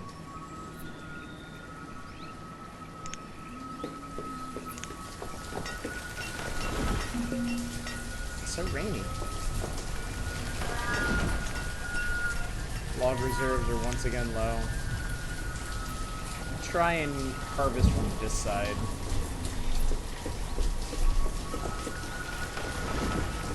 Let's see. Alright, there's people residing in all of our houses now. So, I didn't mean to close that. Assign 2 gatherers. And so now we want to get this group stable. We want to make sure that these people have everything they need before we expand. And I think the main thing we need right now... Storage barn is fine. We're running out of food.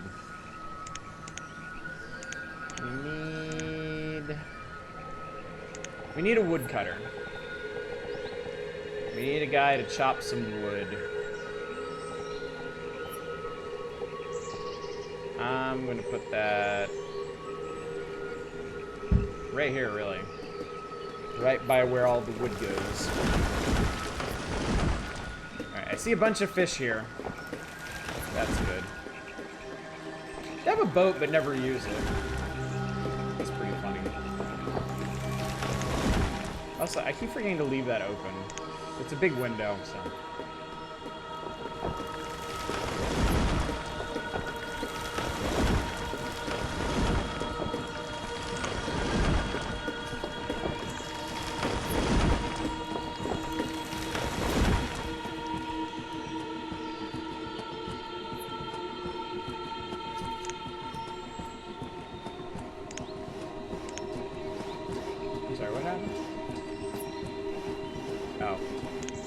I accidentally stopped her working. My bad. Sorry, everybody. Alright. We need a woodcutter. There we go. Alright, I'll take some builders off, put them back in the labor pool. So you need a general labor pool for gathering resources and moving goods around. You need builders when you're trying to build stuff. You can micromanage that. Alright, food reserves are low. Well, I wonder if I can start growing crops. I wonder if I need to start growing crops. Oh, hey, mushrooms.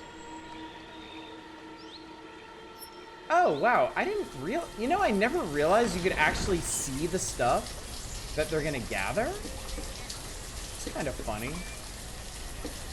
The droning music is nice. I've always really enjoyed this game's aesthetic. It's very simple. Oh, look, deer.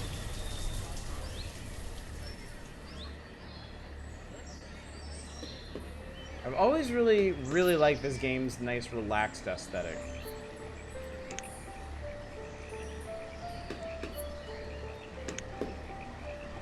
let's go ahead and I don't know if we're supposed to remove or not. I can have my laborers remove the iron and stone. Grateful the deer don't immediately run away. Well, we're not actively hunting them yet. Looks like Final Fantasy XIV is ending support for Windows 10, really. Interesting.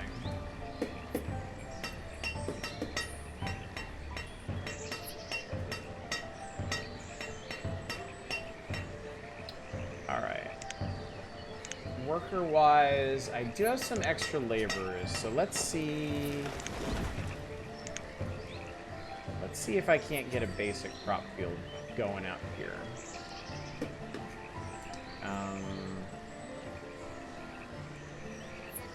Do I have overlays in this? Does it matter?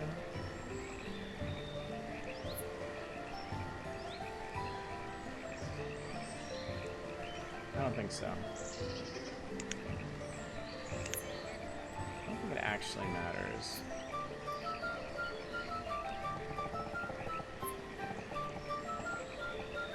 Try 12 by 8 field. We can make peppers and corn. Let's do corn. And then we'll assign some farmers. I really need to remember to leave this window open. I'm a farmer. Jerp, thank you very much for the raid. How you doing tonight? There we go. What's going on? Yeah, food reserves low, I know. Where are you up to tonight, buddy? I'm trying to get a nice, healthy village going here. Seems to be okay so far. We're in autumn. They may not actually plan anything until next year, so hopefully just everybody can live off of fish and nuts for a while. I've been in Noida. I found a moment to make a capybara wizard skin.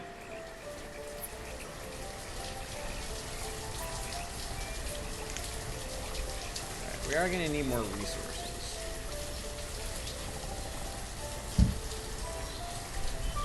And I think we're low. Yeah, we're low on stone, too. Problem is, trees come back, but stones don't. That's not stone, that's iron. That's stone.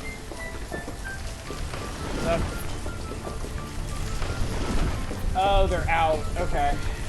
Oh, I think they hit their limit. So you can set limits on how much of each resource to produce. We're currently at a limit of 200 for firewood, which I think is enough for this group. I think that'll be okay. I think.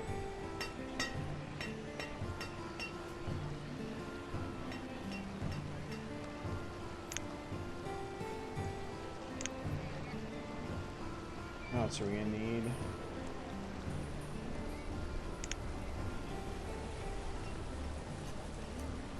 We need a market eventually. Schoolhouse, hospital, town hall.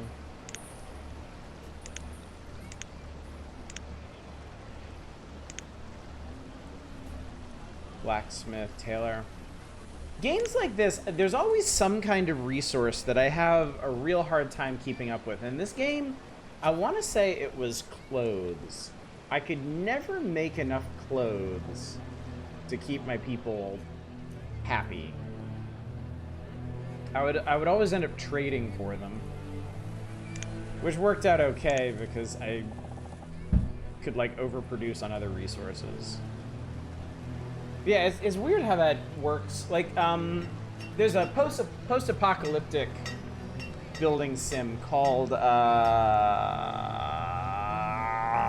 forgot.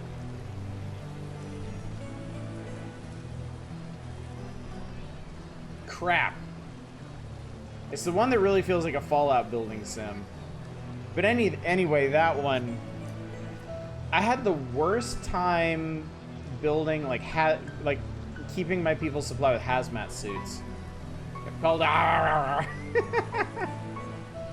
not Adam. Crap. After I'm done showing you this, I'll go look up what it is.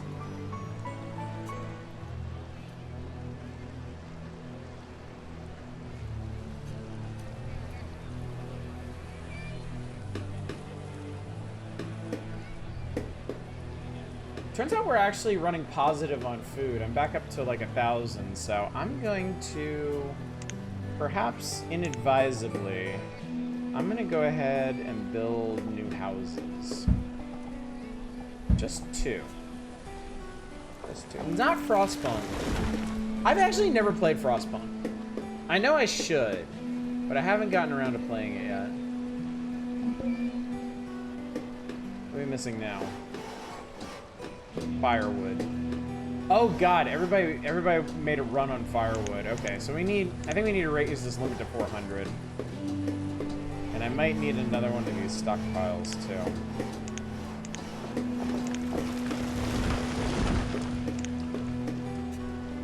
Or just extend the one we have out.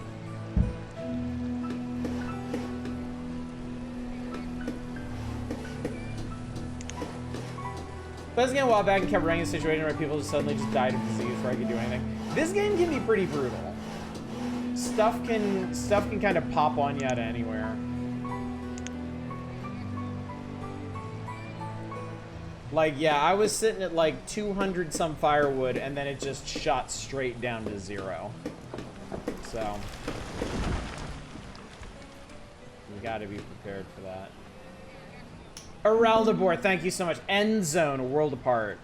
End Zone's cool because one of the main mechanics in it is sending expeditions out into the world to scavenge old power plants and gas stations and stuff. It has a very Fallout punky aesthetic to it.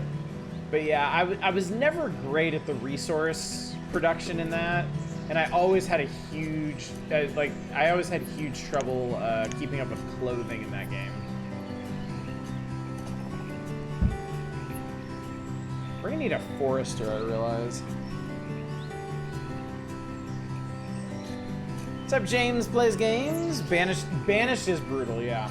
I found in the past that if you can get past like the first couple of winters, if you can hit equilibrium with your current population and then just expand very slowly, you'll be okay. But yeah, getting established is the hard part in this game. Getting established and then figuring out the right proportions in expansion. But right now we got plenty of food. Firewood I think we'll be okay on. I think the next challenge here, is getting to where we can forge our own tools. Whether it's Anno or End Zone or Banished, tools are always a huge problem in these games because you need tools to make tools. And but they're always further up the tech tree. I could make a blacksmith, but I don't actually remember if you're supposed to make a blacksmith this early or not. Well, I am just screwing around. I suppose we can try it. I am just seeing how things are going here.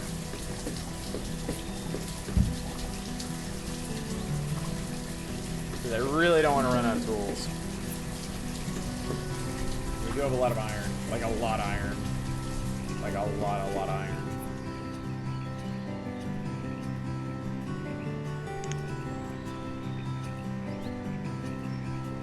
Out of wood again. Yeah, I need to get a forester going.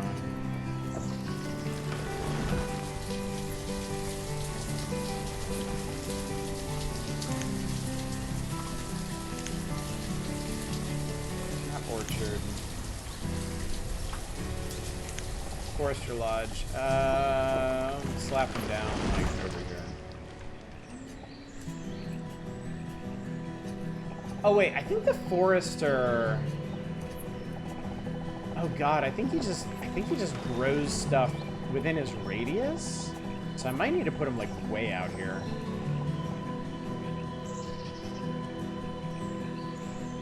Let's try him out there.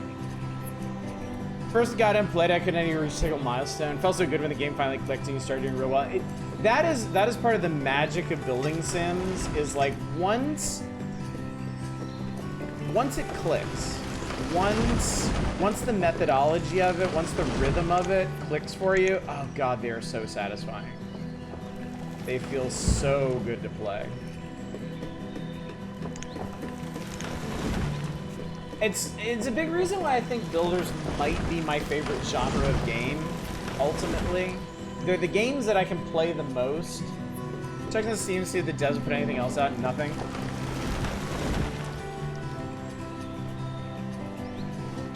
I feel like this dev, I'm trying to remember. I feel like they might have been working on like another city simulator or something, but just as like a hobby. I don't think the Banished dev was ever like super into game design.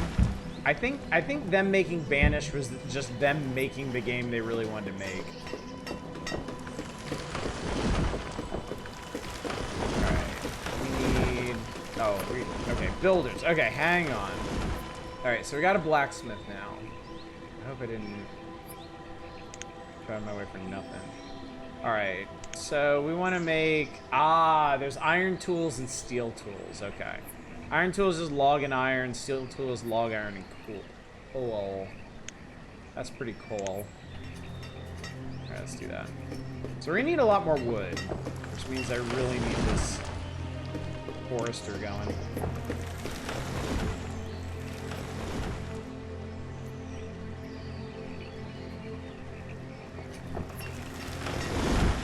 Yeah, this game was shockingly impactful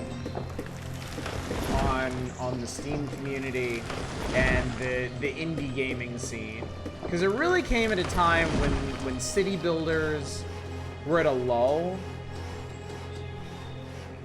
and it's a very straightforward game.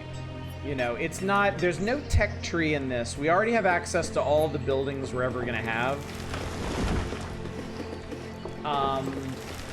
You just expand within your means indefinitely. This map has edges. They're pretty far out.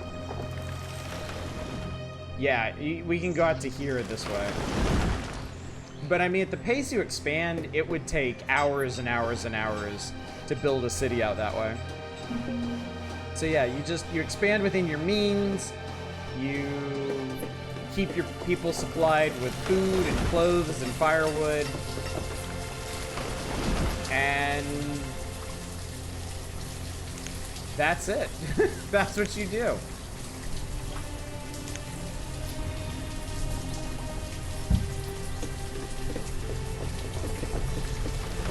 Definitely gonna need more. Definitely gonna need more of those guys later. Alright, what's your problem? Oh yeah, no logs. So there's gonna be huge demand for logs now that we both have a firewood producer and a blacksmith. Of course, the blacksmith, I could lower the tool limit. We don't actually, oh, for Christ's sake. I'll just put it at 30 for now. I don't need them constantly cranking out tools. Check their site. They're working on a game that would be similar to Banished, more focused on individuals. Haven't posted an update in over 3 years. Yeah. So yeah, the blacksmith can chill. We can let the logs go to making more firewood. Yeah. Out of curiosity.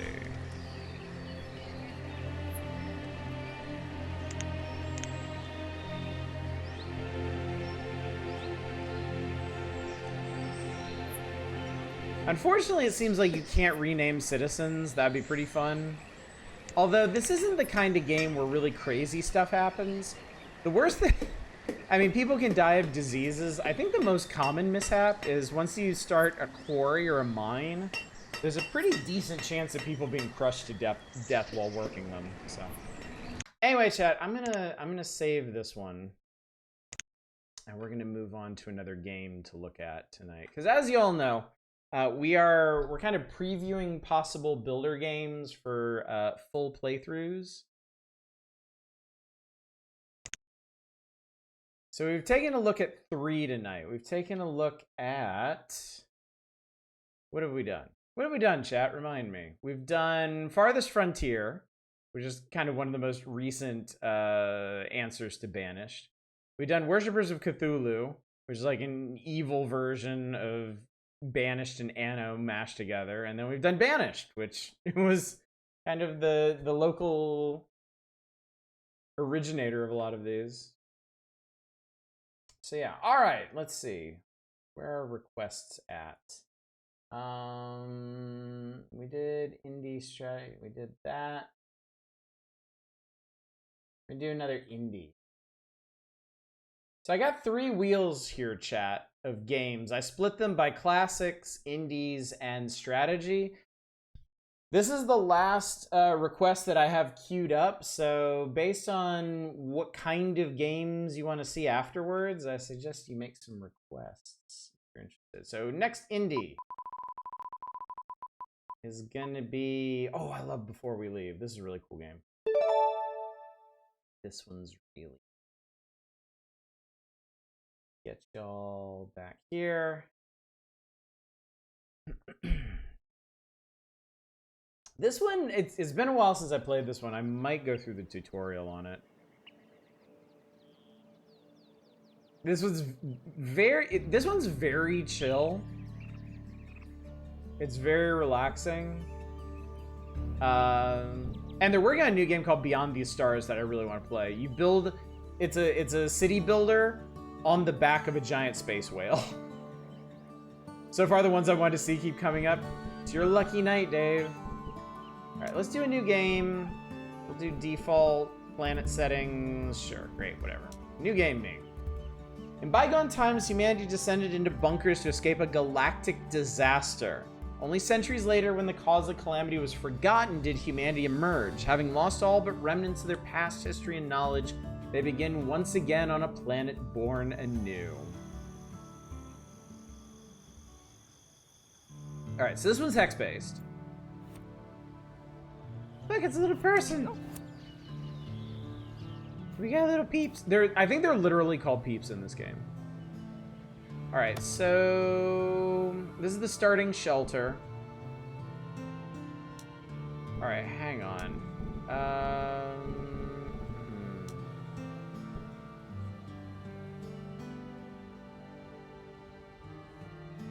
right, we're gonna need some roads and huts and potato fields. What's this?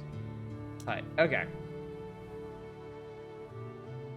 So we have limited. Oh, there we go. We got hints. All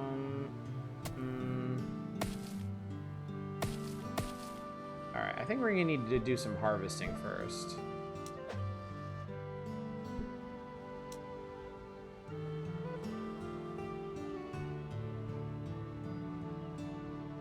Yeah, I think we're gonna clear the area around here. Oh, whoops, I didn't mean to do that. Get rid of that. Alright, and then we can mark these for gathering, right? Or not. God, I have to remember how this game works.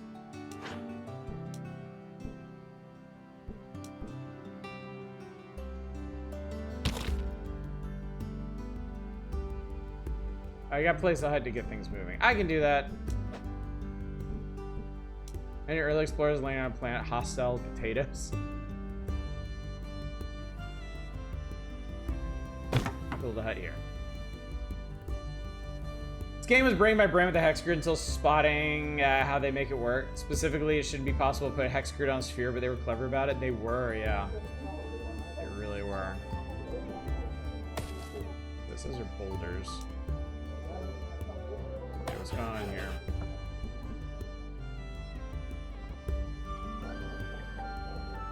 We're working on building it now.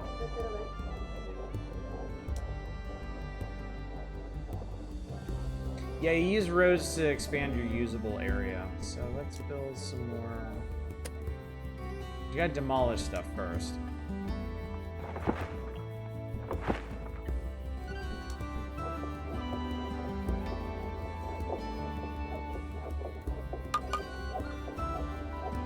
Oh, I remember now. They don't actually demolish forests. They...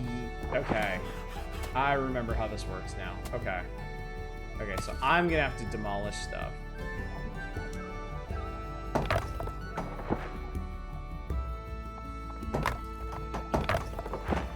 Clear out this area around here.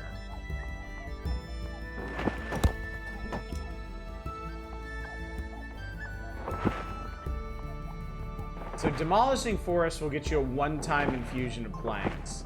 Building a woodcutter adjacent to forests that you don't cut down, I think will get you like a... Yeah. Did you ever get Frostpunk? I've actually never played Frostpunk. Alright. What is this stuff? That is a transmogrifier. I don't know what it does. Alright. We need more houses, I think.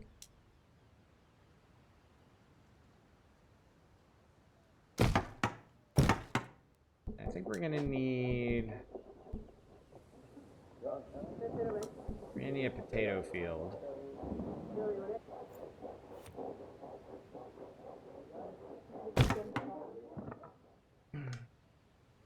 Is this Settlers of Catan?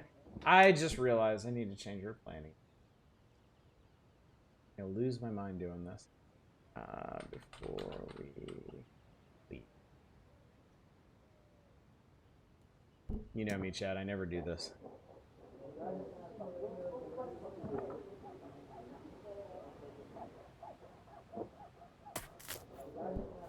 Alright, so this makes taters, which will keep our people fed. There's some... I remember there's some adjacency rules, too. Transmogrify is definitely a Calvin Hobbes kind of word. Alright, Alright, we're gonna need a well, too. Obviously. Try and demolish that. Slap down the well. Once they're done.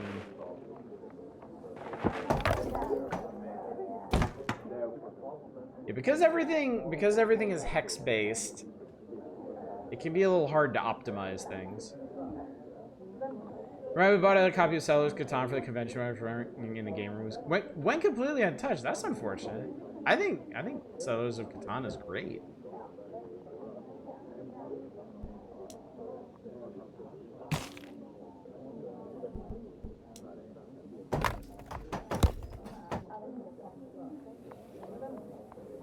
Yeah, because everything is hex-based, you really got to pay attention to the layout of your roads.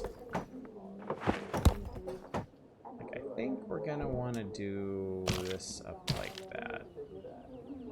Then we can demolish the stuff along here. Put some stuff here. Our Settlers still enjoys the notoriety that it used to. I don't know about notoriety, but I'm sure it's still popular.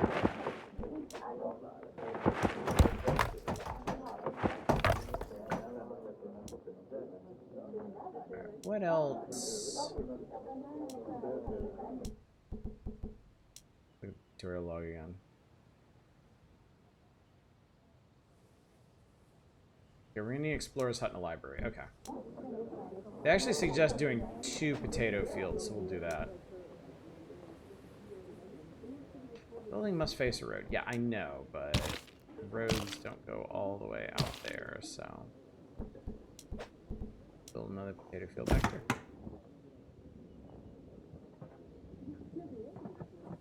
Like Catan, check out Cities and Knights. It's an expansion that adds some extra strategy.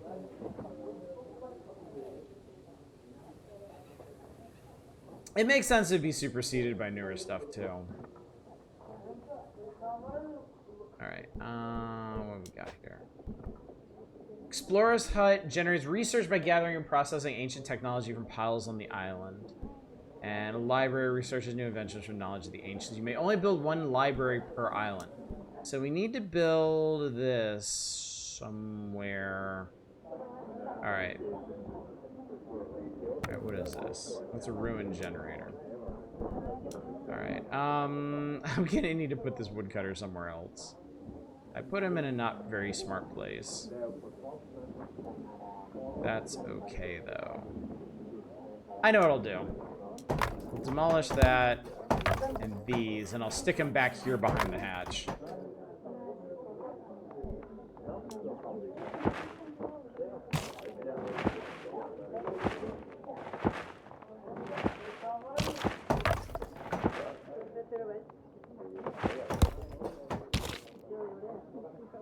Doing a great job with these roads here. Just absolutely bang up job.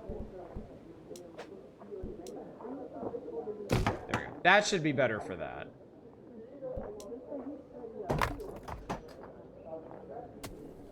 We're gonna need this ruined ship. Can we repair it? I bet we can.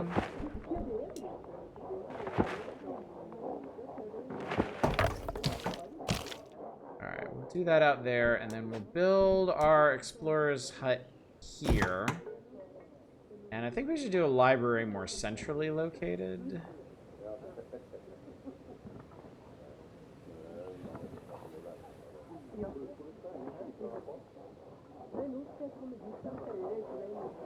I think we'll do the library right here, actually. Then go back around these houses for pathing.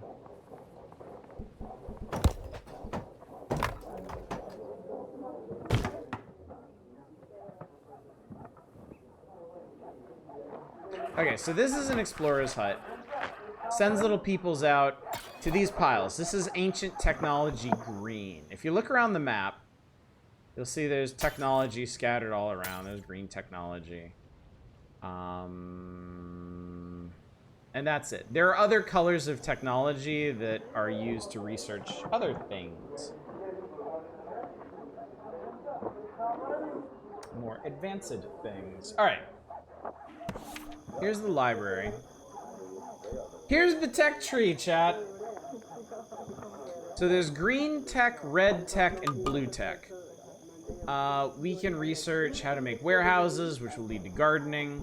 Elevators, which lead to mining, which lead to metalwork. Bridges and schools. We can also learn how to repair things. So I think let's start with, I don't know, warehouse. We'll start with the cheap stuff. Alright, we got a warehouse. We can also get an elevator. Warehouses store your resources. We need tools for those. Elevators allow for roads to move between lower tiles and higher tiles. So for example, if we build an elevator here, we'll be able to get up on top of these mountains where there are ruins that can be mined for stone. And ruins that can be mined for iron ore. Oh, the transmogrifier makes tools. That's what it does. We'll do that then. Turns 15 planks into tools for us. I think this is before you actually set up your own tool industry. Like I said, tools, for whatever reason, tend to be hang-ups in resource production games. Because you need a lot of them before you actually get the technology to make them yourself. Alright. We can learn how to make more stuff, like mining.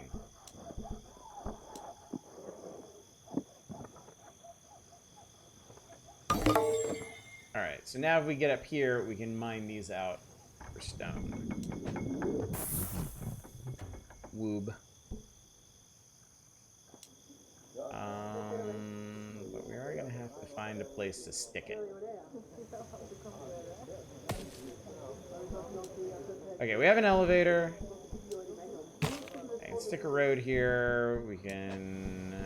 not that. We can demolish these boulders. I need to keep this clear so I can run a road down here once we can collect iron. But I can put a road here, and I can put a stone quarry here. And they'll be able to mine that for stone.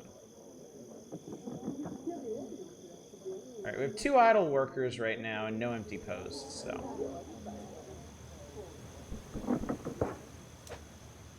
Food and drink are still doing fine. And we can transmogrify tools as we need them. Did you know the forest will slowly remove pollution from tiles next to them? Yeah, because the apocalypse had ecological impacts. This game is very concerned with pollution and keeping your production clean and healthy. Let's go ahead and do gardening. This is make vegetable fields. In TI, some locals do an event at the conventions where they run 4 simultaneous games, so all 25 factions be played at once. Wow, really? That sounds pretty wild. I think I could probably afford to build some more houses. Build one here for now. Gardening is complete. I can make veggie fields, tea fields, and I can replant forests. We will grow ourselves a variety of veggie tables, I think. Maybe I can cram them in here. We've produced our first stone.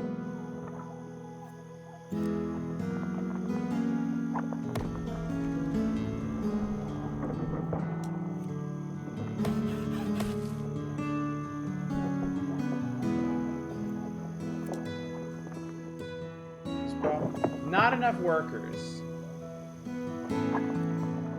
So as you build more houses, more people will emerge from the starting shelters.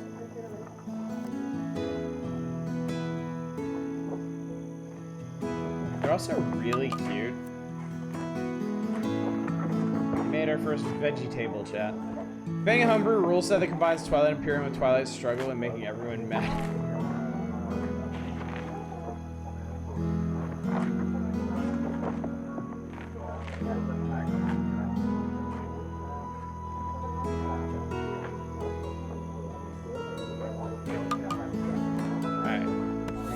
Some more stuff.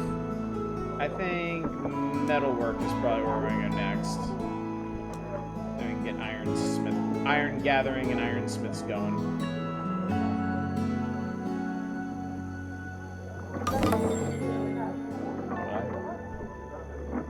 Card for psychic building music controls and top change priority. We did actually. Okay, run out of tools again.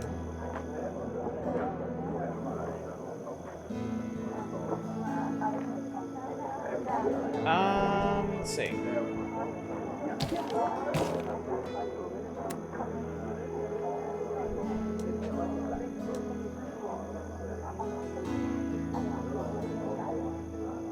Oh, it's got to be adjacent. Oh, okay. Cool. That's no problem. And then we'll run this thingy do again. And then I think it's time to clear some more forests. So I can do more stuff. Forgot how nice the music is in this game. It's the vibe in this game is wonderful. It's very, very relaxing. Build another house over here by them.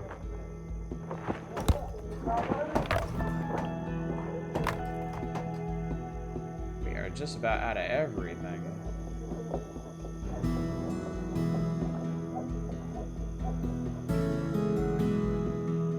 Need another woodcutter. Except I'm so bad at placing them. Maybe I could put one back here.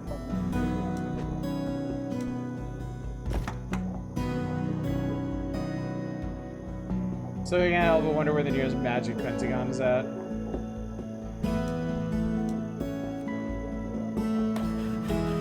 Yep, I know. We somehow already used up all the tools. Ridiculous. All right, learn how to repair things.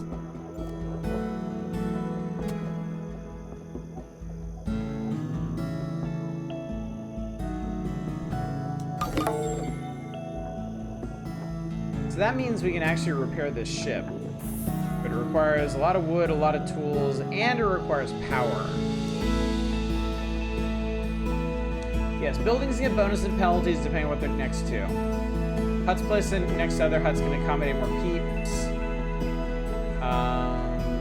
Yeah.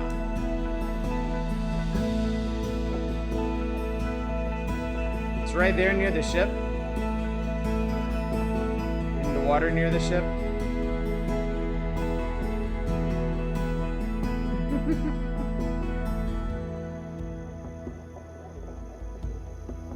Give them tools. I guess you did. Okay. Alright. So the iron mine is cranking out iron now. We have 4 idle workers. Sneaky little pentagon hiding in the deep water. You sure about that? You sure about that? Because they do look all like hexagons to me.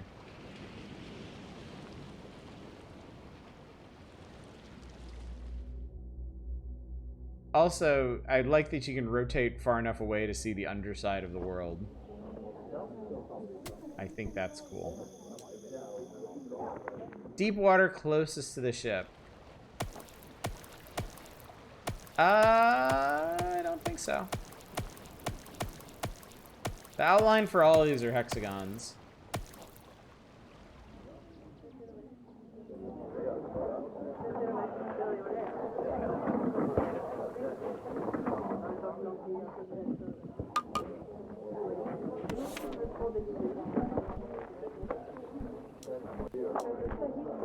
Bridges. I think bridges... I don't think bridges are going to be very useful for us. Maybe it transforms into a hexagon when the camera's near.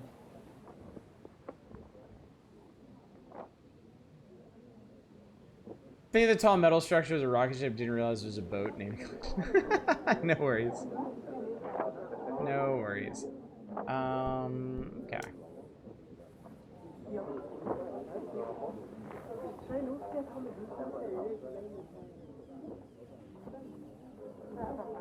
I tell you what. This is off to a good start. I do want to show you one thing, just to give you a little preview of what this can look like. Where's my...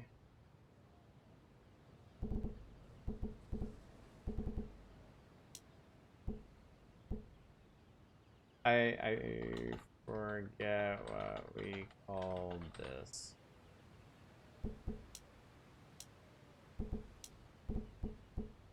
I thought... Oh man, that's weird. When I loaded this earlier and hit continue, it loaded into my old game, but I guess it didn't actually have the save for that? That's weird. Oh well. I was going to show you a more advanced settlement once you get things going, but you can kind of see it here. But eventually you find enough tech to start building rocket ships, and you can travel to other planets. And there are resources. There are certain resources that are unique to certain planets.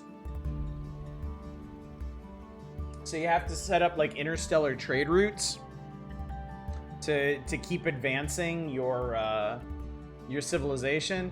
And then this thing in the back is actually a giant space whale, which is the main threat of the game. So it's cool. It's cool. There is a lot to it, a lot that I couldn't show you tonight. But yeah, it goes places. It's pretty neat. All right, so we did that. Did that. All right, next up is going to be strategy. It's been a strategy. All right, and it's gonna be... It's gonna be the Settlers. Okay, this is gonna be a little rough because, like I said, this game was delisted from Steam a while back. It is an older game. I got it working, but it's gonna be a bit of a challenge. Most notably, there's going to be long periods of waiting for things to happen because the loading in this is rough. So bear with me, chat, while we take a stab at it. And I think I need to turn the volume down, I think. We'll see. Hopefully I didn't get that wrong. A title like that, I hope it's one of the Settlers that are the worker on road system. So it's Settlers 7 It was one of, I don't think it was the last Settlers game, but I think it was one of the last Settlers to come out. It's fully 3D. It's a really pretty game. Has some really nice, like old school Warcrafty cutscenes. Settlers 2 and Settlers 7 finally brought back. It's been so long since I last played this. I don't really remember the mechanics. So we'll have to see. We'll find out together. I'll definitely need to... Well, it's not going to have any old saves for me, so... I'll need to go through their tutorial system. It's the only Settlers game I've ever played. Okay, yeah, this one is really loud. I'm glad I dialed it down.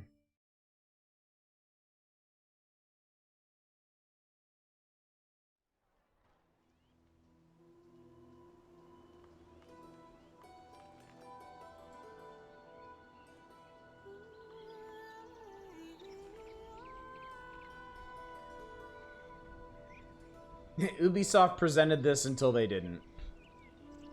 Like I said, I don't think you can actually get this one anywhere anymore, unless you can get it directly from Ubisoft. Fortunately, their modern launcher still recognized it. This is all in-engine, by the way. Something oddly satisfying when a road just has a person assigned to it the entire time, moving things back and forth. Austin, I'm guessing you're a big fan of, like, the Caesar games. Have you played The Colonists? Because I think you would really, really like that one. You have little, like, robot colonists. Oh, you haven't? Oh, shit. What's up, Tradon? Good to see you. Okay, let's do... Let's start a campaign. Oh, yes. Alright, so we're doing the Dawn of Settlements. We want to turn Monfelden back into the lively place it used to be. Start your journey with a castle, big storehouse full of resources, a constructor in the tavern. Core elements of every realm in this world. Game update. I hope I can click out of this without exploding. Actually, are they even gonna have an entry for this on Steam or on Twitch?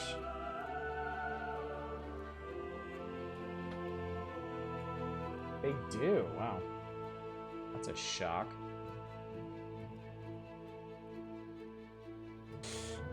Hang on. Okay, there we go.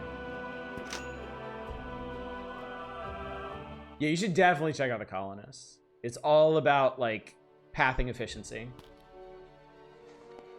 No, it literally does. It's a whole bucket brigade system, because all robots. The most prized possession in the kingdom of Tundria was not land, nor livestock, nor gold, but the people's crown. A crown only awarded to those kings and queens who ruled their lands generously and kindly. But wars and greed had corrupted the hearts of many of its monarchs, leaving the crown without a worthy emissary. And so it was locked away, hidden, until one day a worthy would never have was to be found.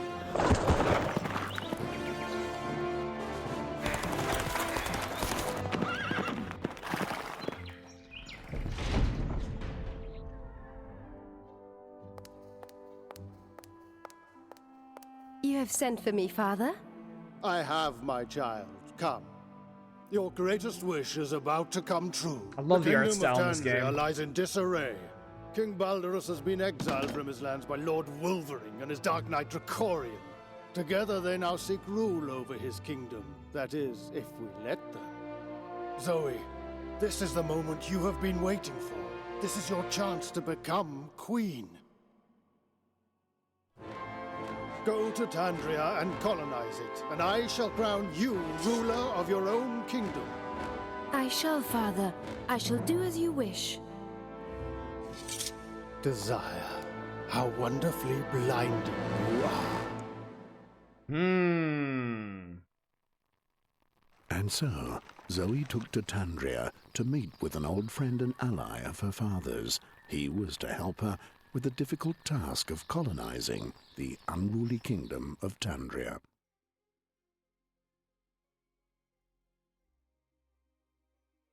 This is actually like a versus city builder.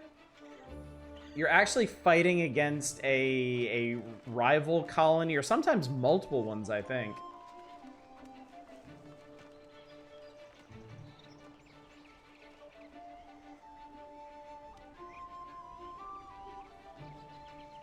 It does have RTS elements, which is pretty cool.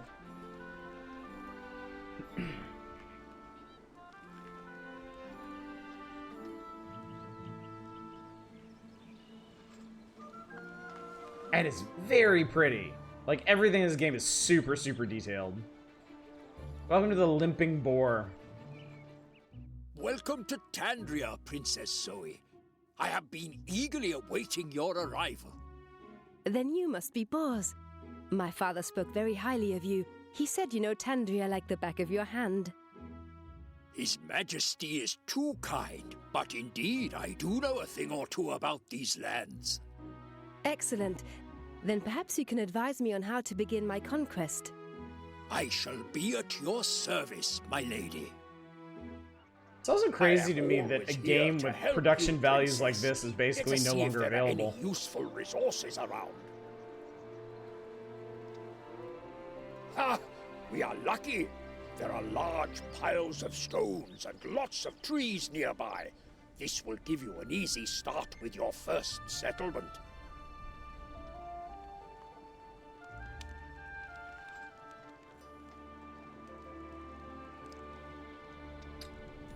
Alright. Basic tutorial stuff first.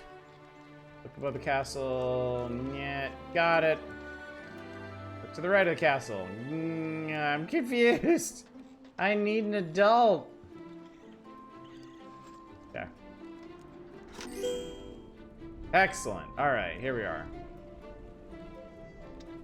Alright, we need to zoom in and out. Excellent. Alright, cool. Good navigation means Mission good board overview. gives you information The about key to objectives. success. The This overview. village was once a buzzing town with happy Jesus Christ! Where are my menus? But Build. after Lord Wolverine sent Tandria into disarray and expelled our beloved king, Okay, we gotta many build this abandoned somewhere. their villages in fear of This is looters so and many pillagers. tips. Mouse wheel rotates the Princess building. Zoe, I suggest that you first rebuild this village Alright. and return Everything has to be Old connected by Felden to its streets. former glory, as it was once under Mountain its king. shelter. Build menu. Stone piles. Yada yada yada. Okay, great. Great. Great, great, great, great.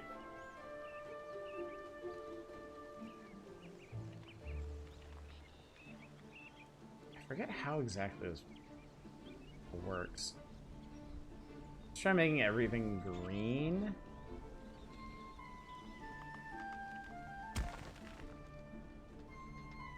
Oh, right, work yards. Okay.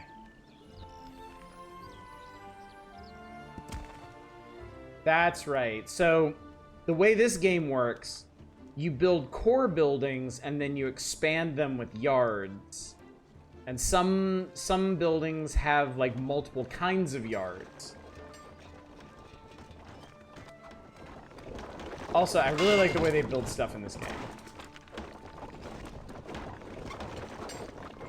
Like, you can see the building coming together piece by piece. So some was delisted when they re-released the game History Edition. Okay. Alright. Workers enter your realm through your castle. New workers stop at storehouse to pick up a tool before they begin work. Okay.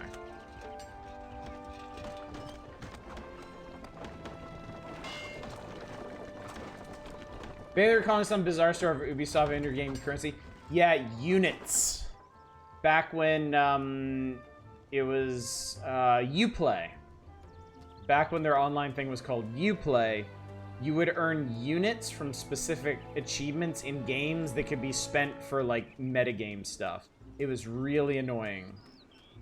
It was really, really annoying because you actually, some games, like I remember Anno 2070 had this problem.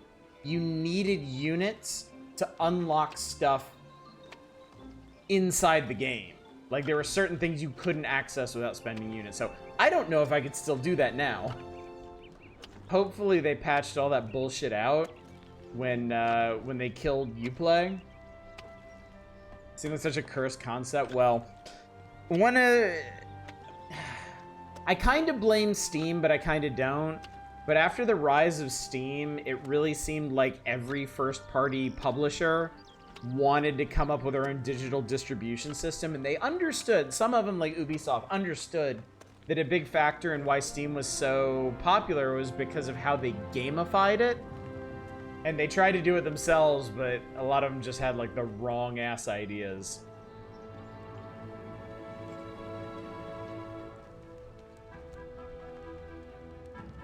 And I mean, honestly, like, Ubisoft has always kind of felt like they've always been a little too intrusive with their publisher effects. Ubisoft launches in a much better place. I remember when you played straight up a dumpster fire, yeah.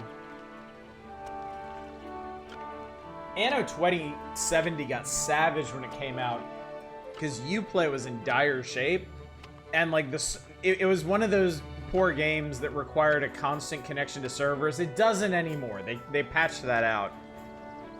But man, like, the servers weren't even up half the time. You couldn't even play the game you paid full price for. And it's a shame too, because I still think Anno 2070 is one of the best Annos they've ever made. Remember when Games for Windows Live was a thing for like a year? I hated that. That was so miserable. How to speed up working time? Great! Your stone cutters okay. have gathered enough stones for the moment. I should actually expand these. Stones are very important resources, so always try to keep an eye on your stock. Living space provided by standard buildings. Okay. Now you should build residences to provide enough living space for your settlers.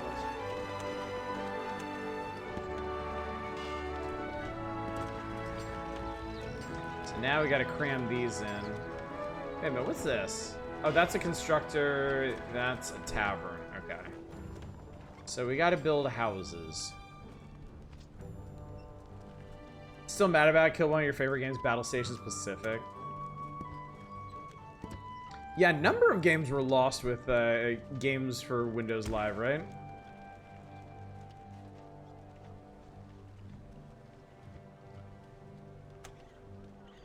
Anno 2070 was one of the few games I ever pursued getting a refund specifically because it just couldn't be played. I totally get it. I totally understand it, but man, I would. It's my favorite Anno. I would heartily recommend picking it up if you like the Anno games. It was my first Anno. Unfortunately, I got a hold of it after they patched out the server connection necessity. Well done, and Princess. God, I love that game. You have mastered the first step in reconstructing Mohnfelden. All right. Living space as of now shall no longer be an issue for these villagers. Play storehouses to speed transfer Now, of goods from gatherers to urgently need refiners. Wooden planks. An efficient network of streets and storehouses connecting your work yards is essential for a strong economy. Alright, so we need a lodge.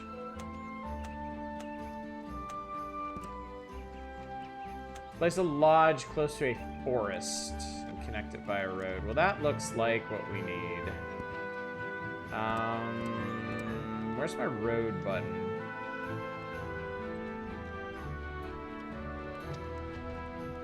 Oh, you click on, you click on it and draw it. Interesting.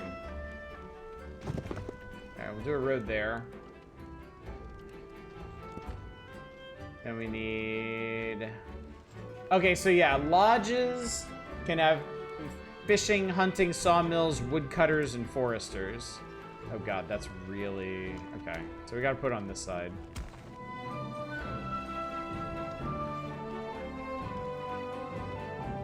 Main thing with Steam is so popular is because it, for the most part, just works. Can't be necessarily said for Uplay, EA, or even dedicated storefronts like Epic. Very true, Bulwark. Very true. Also, good evening. It's good to see you.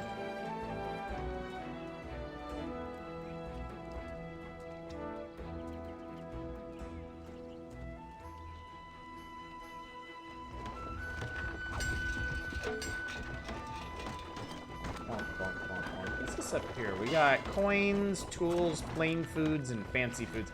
I like how fancy food is just a pile of meat, whereas plain food is like maybe one piece of, or no, it's like bread and fish.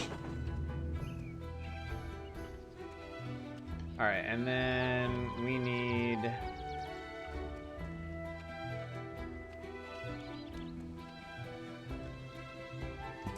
We need a woodcutter. How do we want to...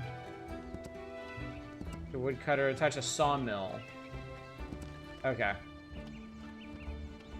So we'll do that and that.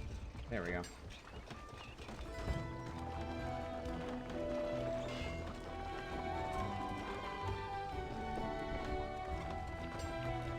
Should have plenty of people for this. There's a lot of different kinds of people you can have in this game, too. Many kinds of soldiers, clerics, traders. Been buying more and more games through GOG. You can start double dipping on things you're already on Steam.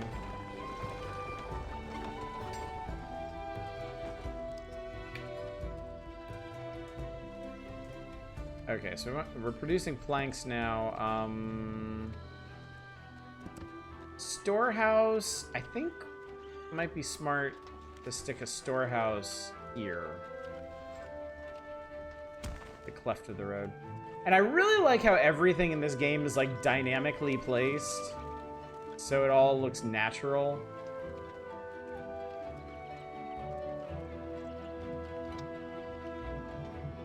This is our castle.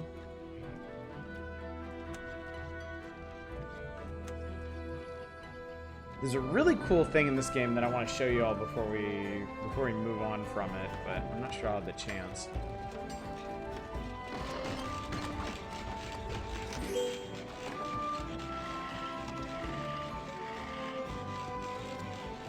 Did it. I constructed a storehouse. I just need planks to exist. Really appreciate how relatively organic this game looked. Yeah. Yeah, it does a really good job of adapting to where you place roads, where you place buildings.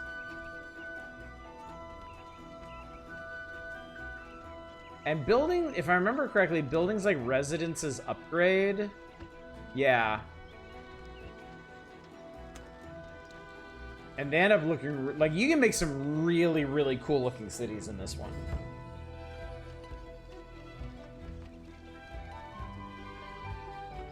But I mean, it's a Blue Byte game. Like, it's same developers as the Anno series, so they know how to make their city builders look absolutely gorgeous.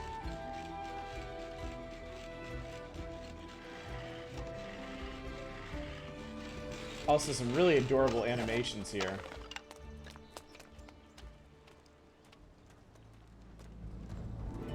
Like, they even animate the doors opening and stuff, too. You have successfully established plank production. Hell yeah. That's what I like to hear.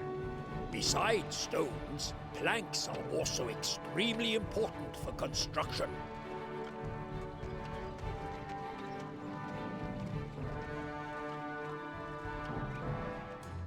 Princess, I fear we are not alone. Ramirez, one of Lord Wolvering's minions, is hiding out in the area. What does he want?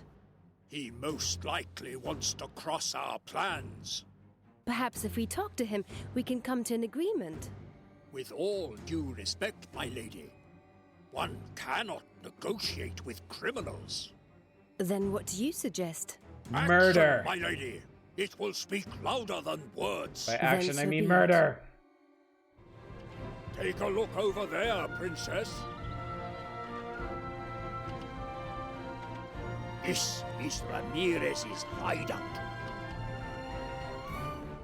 Kind of less a suggest we hideout and more surprise a him and large strike settlement. first. For that, we need an army. Don't dare to come closer, young princess, or I will crush you like a little bug.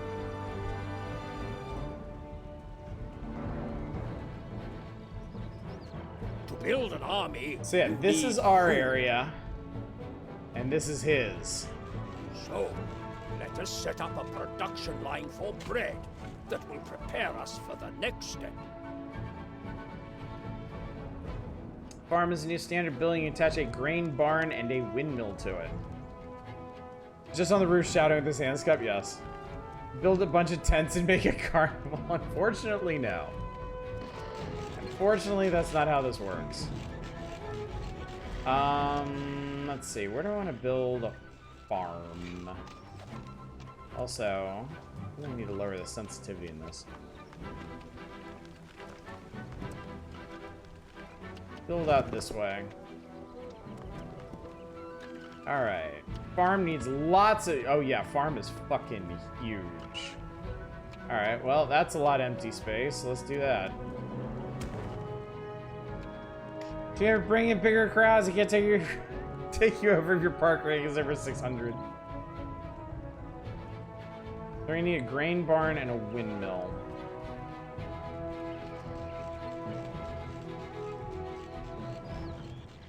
We may need more people too, I don't know. I'd like to show you like the military action in this, if I can. Is there time? Yes, there's game speed control. Okay, I'm gonna speed things up. We were on medium speed, now we're on high speed. This game simplified takes on what Anno games tend to have with farm plots. Yeah, the whole workyard thing is a nice way to handle that.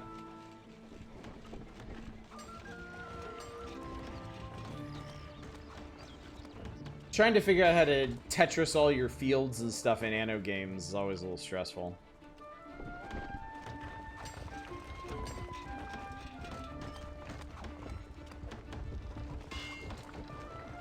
Congratulations! You now I have need a bakery. successfully established flour production. Bread counts as one plain food. Now, to bake bread, you need a bakery. Bakery is attached to your residence. Okay. So we can do that over nya.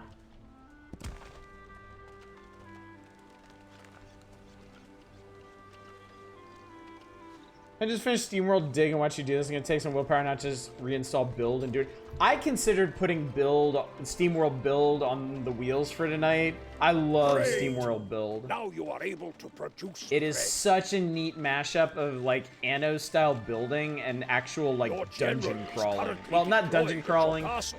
but kind of Your like loon is too weak to dungeon attack exploring. Ramirez's camp. All right, so Use we can bread hire to pikemen. hire mercenaries at my tavern and reinforce your general. I will spend the required coins for you. Cool.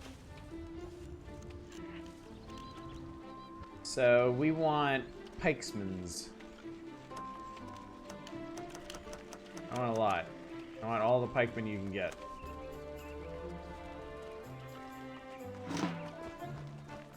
There he goes. Alright, they're gonna hang out at our castle. Go to bed, have a good one. Alright, Tradon, thanks for coming out. I will see you later. How to attack enemy camps. Click the warfare icon. Select the general you wish to go orders to. Exit warfare mode. Nah, nah, nah. Click on the sector you want to attack. Okay. Camp is conquered successfully and the counter reaches 100. Okay. So we're gonna try and go here. Looks like he has 3 dudes. So let's make at least 6. We got 4.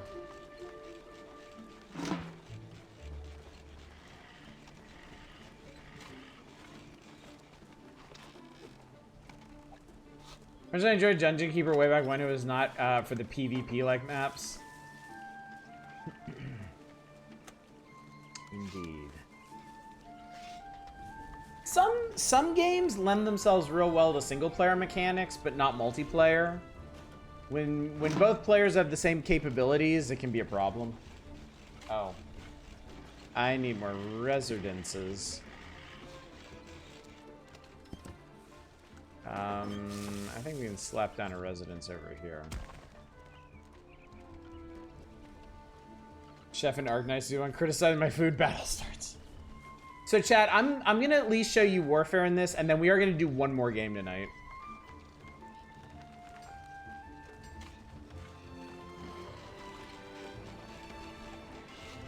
I meant to say SteamWorld Bill has aspects of Dungeon Keeper I enjoy in the sea clear what I didn't. They did, didn't they? They definitely did. How are we doing here?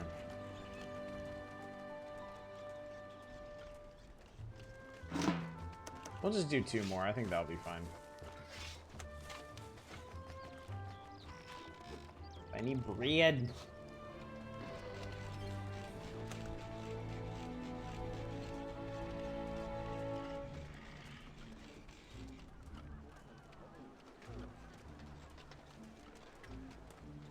I love the way these little dudes look. They have a lot of personality for how small they are. Alright, are we there? Not quite. One more. One more. Just one more. One more pikeman, bro. One more pikeman. One more pikeman. All I need. One more pikeman. Head shapes are amazing, yeah. I love the way they just trundle along. It's really cute.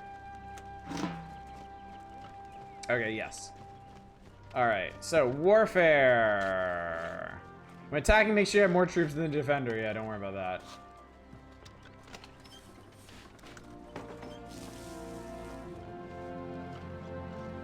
Alright. So we got this guy with 10 troops. We're gonna attack this sector. Alright, here they go. Hey, I'm gonna slow this down real quick so we can get a good look at him.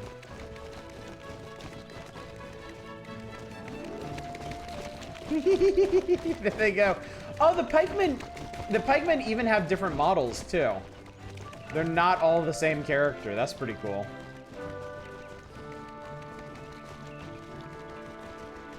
Oh, they're marching out to battle.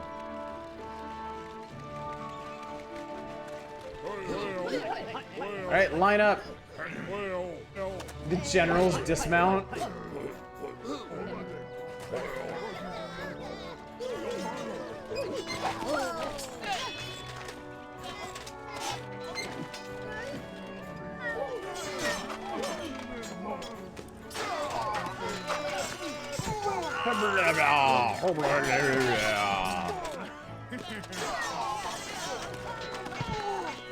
Oh, they're going up to heaven.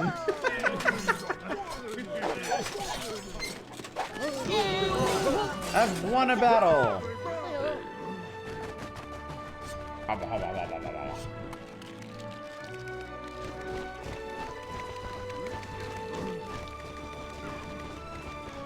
And then we just phase through that guy. And then I guess he becomes part of us. Oh. He leaves in disgrace. Alright, so then...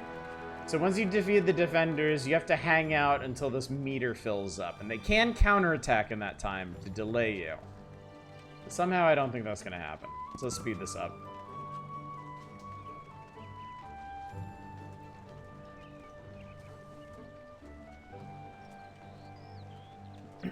Later on, in later areas, you learn other ways to conquer. Like, there's actual, like, there's, like, economic warfare. You can, like, buy out other areas or, like, mess with their economies, influence them in different ways. There's magic in this game, too. Next time you shall not be so fortunate. Cool, we just burned down his city. Awesome.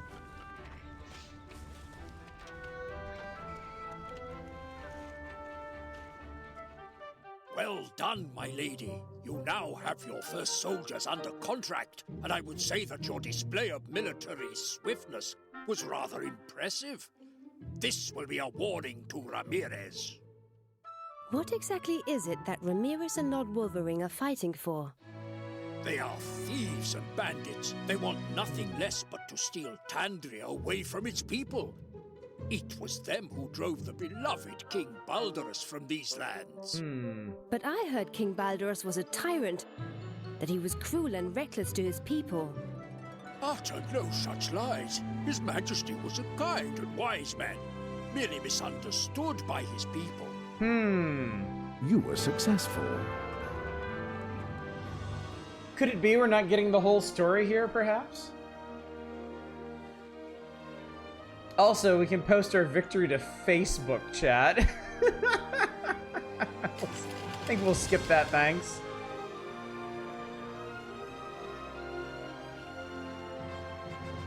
We got some funds. Continue our campaign. And then the game's gonna take a while to load. This is a lot to ask of it. I pay very handsomely every time I say that about him. I have played far enough in this game to know excuse me. I've played far enough in this game to know, chat, that the story takes some really interesting turns. You ask your Facebook friends to give you a brick or a gold coin. Okay. So that was a quick look at the beginnings of the Settlers 7. I really like this one. This one's really cool. Also, oh no, you can't do it anymore because there's no server connection. You used to be able to customize your castle, chat. You could actually design it however you wanted, which was really, really cool. Maybe you can do that in the History Edition. I'll have to look into that. Anyway, that game is cool. That game is cool, and I like that game. I haven't thought about it in a long time, but now I have. Okay, anyway, chat. Let me see here. We've spun the strategy wheel. Looks like we're gonna do classics, and that's all we're gonna have time for tonight. I'm going to close those requests. I'll refund the last one I got. Let's do one. Let me get rid of this too. No, you can leave. You can go away. All right.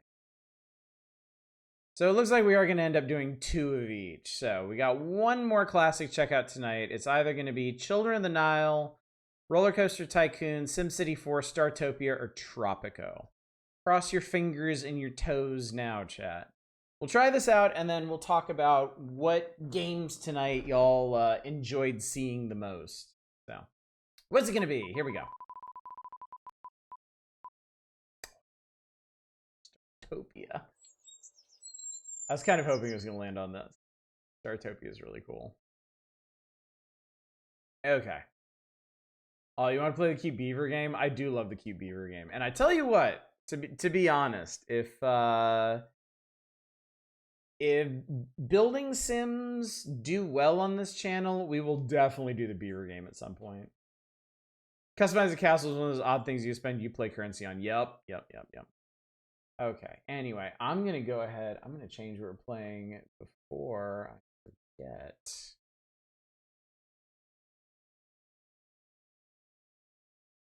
I'm going to flip that over, and let's do some of this. Yes, I want you to do that. Yes. Oh, crap! I forgot something. Hang on. I forgot I have to do display capture for this one. Because this game is so old, OBS has no idea what the hell is going on. Sorry.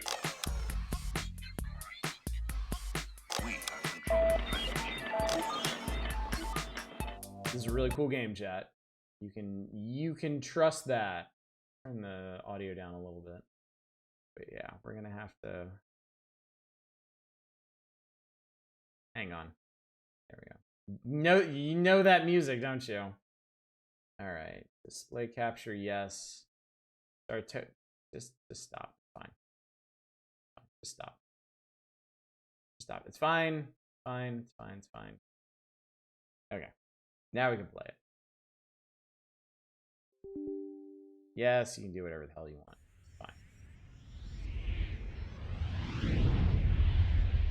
Yeah, it's gonna play in a weird little window like this because it's an old game. It's from IDOS. That's how old it is. Back when IDOS existed. Incoming subspace signal.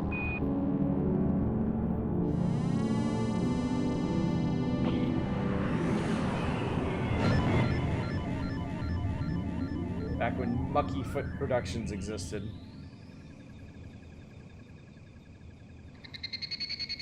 I actually don't remember the intro to this at all.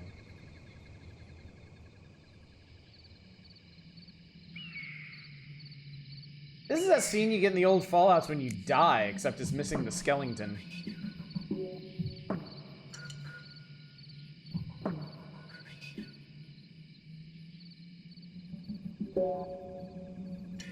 There's the skeleton, I guess.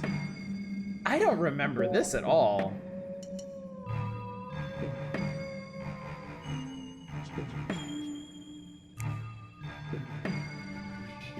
This could be some kind of play on 2001.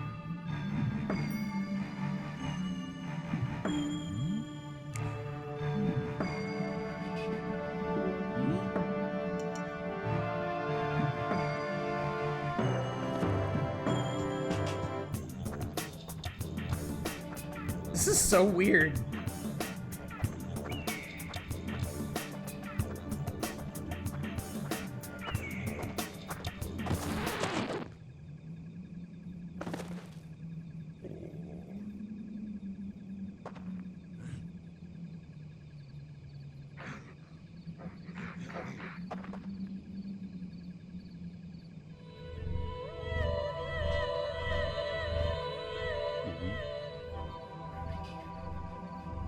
I'm really hoping whatever the joke is here hasn't aged poorly. Sometimes that happens with these older games.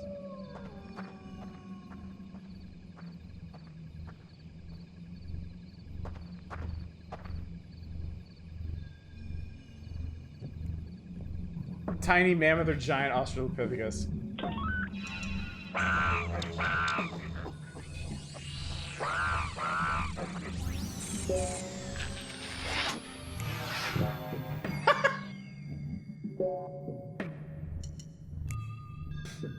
Made a donut, chat.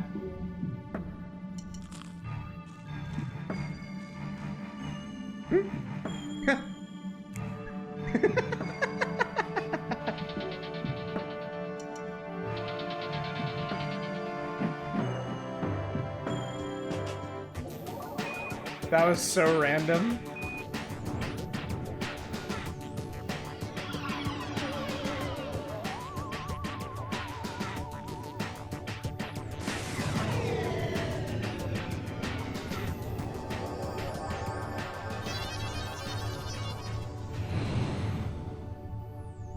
I don't know, but I like it. The donut of evolutionary knowledge. I'm glad we could all experience that together, chat. And now you get to see what you heard earlier. Donuts evolved into space stations. Clearly. Okay. This is my profile. Okay, so, this game has 10 campaign missions in it, and then of course a sandbox mode. Also has multiplayer, because again, this is one of those games where you can compete against other entities, and in some of the missions you actually have to do that. Oh god.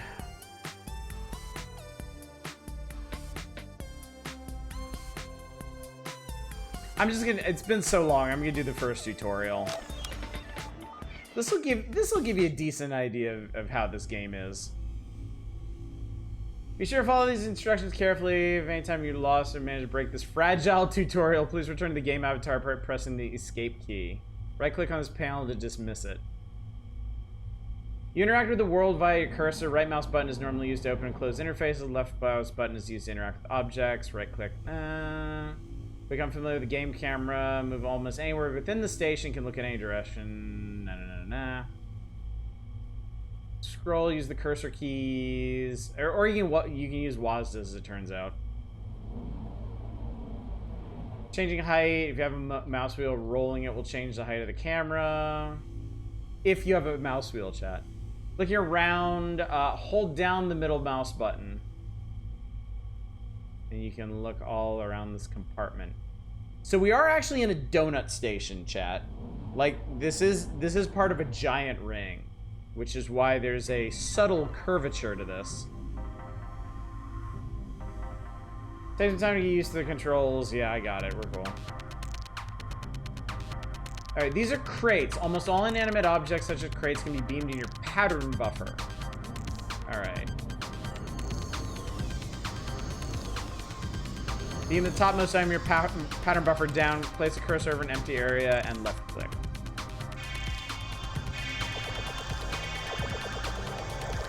Click here with the left mouse button to activate this message. Sucks so much you can't play marbles here. This test message, left click the green check to confirm you've read it. I have. You wish to move to the next lesson? Yes. This is a Scuzzer crate. Contains a Scuzzer droid. Open it, right click it. And then left click unpack.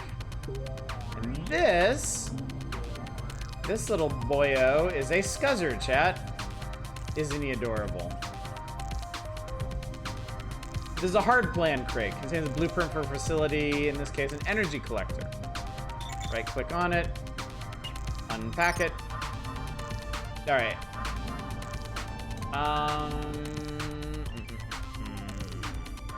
Rotate it, hold down left mouse button, and rotate it. Okay, so we're gonna place it over here at the edge. Alright, we're gonna have him build this. Love the push-pop stack for carrying items in this game, oddly fitting for handling tasks. So this, I believe, provides power to the floor.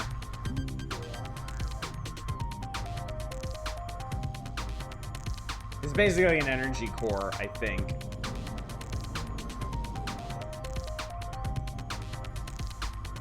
And I like the way it goes through multiple textures.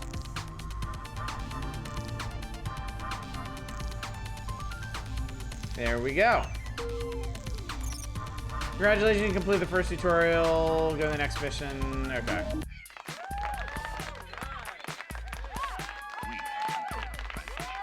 You're a winner! Alright, next level. Alright, tutorial 2.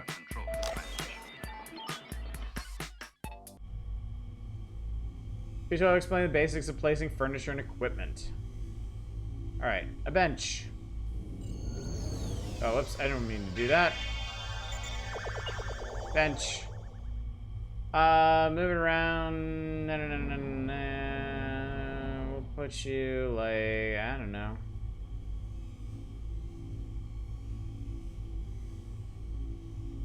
Here. There we go. Experiment beaming furniture up and placing it down in different locations. 2 left clicks are required to beam furniture down. First, place a blueprint. Second actually beams it on the deck. There we go. Okay.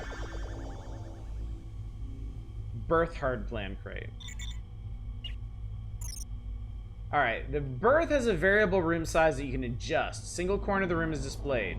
Find an area of open space, left click to place it down, and then stretch it out. Drag it out until it turns blue. Do that. Alright. Now you can move it by picking it by its center. Okay. This is a nice place. Resize it by clicking on its corners. Okay. Okay. We accept. Adding furniture. Choose an item from the build menu with the left click. Doors must be placed next to walls. Item can be rotated. When you place a door in at least one slumber pod, press the accept button. Alright, so let's put a door over here.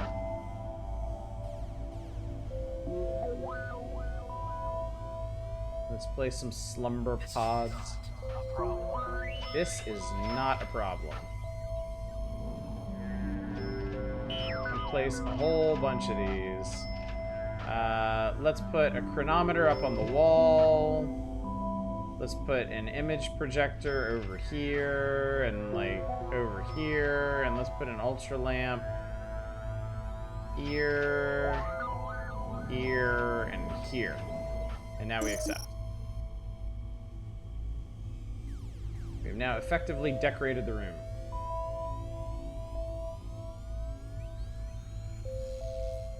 The music is nice. This game has excellent presentation.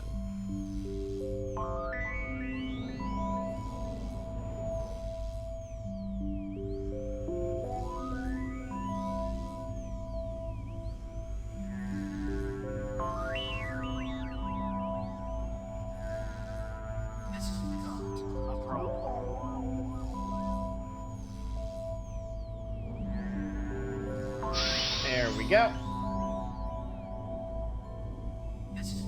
Alright, any room that requires furniture, equipment can have its contents expanded. Deuce this. Right-click on the room itself. Left-click on the Edit Room button. Ramp Furniture menu. Add...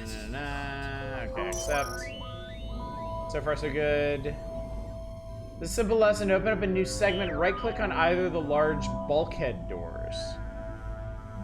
Okay.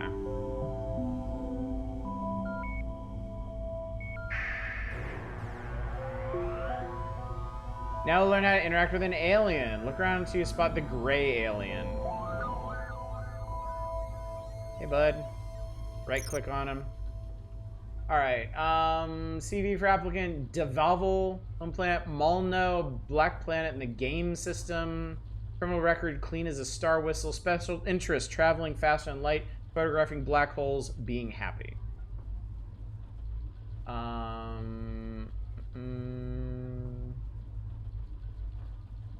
Unfortunately, this pop-up is a little bit in the way. Here we go. He doesn't need medical attention. He's not hungry. He's not thirsty. He doesn't need sanitation. He doesn't need love. He's not bored. Not tired. He's not... He doesn't need to be redeemed. Let's see. This over here. How much energy he has. Energy is money. Cost to hire this alien. Cost to promote this alien. And then they have 3 traits: skill, dedication, and loyalty. Okay. Been waiting for a bit, taking care of something. We're the last few games. Anybody want to recap for Chaos? Okay, that was all this tutorial was. Let's see. 3 is cargo and trading. 4 is biodeck. I'm just gonna jump to the biodeck tutorial because the biodeck's really cool. There's 3 floors to each segment. The 3rd is the biodeck. Also, we can pass outside the station to see it from here, which is pretty cool. This is the whole station. It looks like this is the only functional section of this one.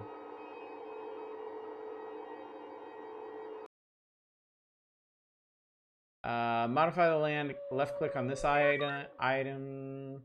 Cursor is now in land modify mode. Left click on the landscape to raise it. Right click to lower it.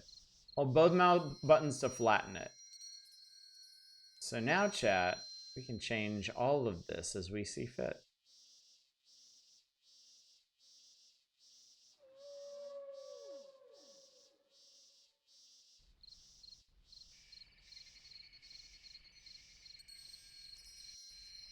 This stuff down and make like a giant mountain over here. There we go. Alright, modifying the water. Click on this icon.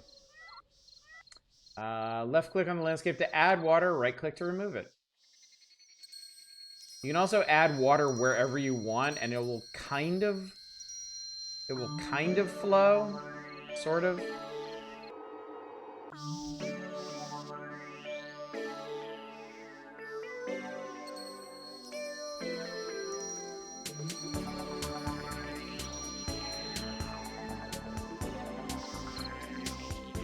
Now we've got patchy water everywhere. Same methods are used with the last 2 modify buttons. One adds or removes moisture from the soil. The other adjusts the temperature of the soil.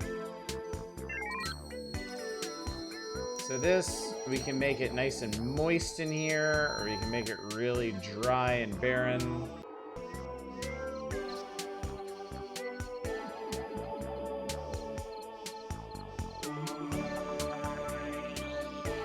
This changes the temperature of it.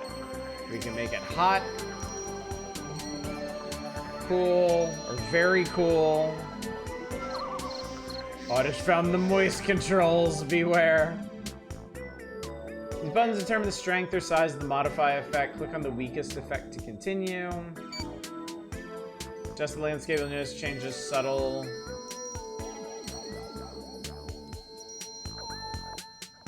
very subtle, and I can't barely do anything. Now your changes will be obvious. Yep. Revert to normal cursor. It doesn't adjust the biodeck. Left click on this button.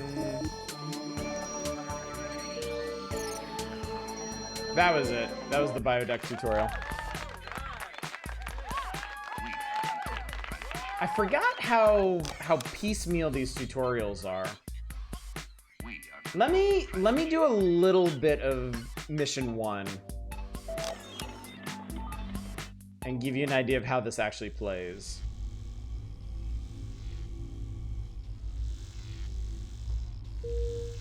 This glistening before you like a jewel is the Grulian way station. I welcome you to it. Permit me to introduce myself. I am Val, a virtual artificial life form. It is my task and possibly my pleasure to assist you during your time at this way station. This narrator is so good. The mission assigned to you, if I may be so bold, is as follows. Your employers, the Grulian Workers' Party, require you to turn this way station into somewhere the asteroid miners can relax between their arduous shifts. I shall be on hand to aid you, of course, and I wish you luck, speed, and freedom from stupidity. Nothing will enter or exit the way station without a docking portal. You must build one with the hardplan crate provided. 2 crates containing scuzzer droids have also been provided to aid you in this task. When you've completed it, vessels will be able to connect with the station, and cargoes of goods or people can arrive or leave. It's vital, so you should start its construction immediately. Immediately, I said. There we go. Alright. Your objective is to build a docking portal. Use the hardplan crate provided. I look forward to your construction with great eagerness. Thank you. Alright, let's get our little scuzzies out. And then we will slap down a docking port. Oh, I don't know. Somewhere. Let's smack her down right here.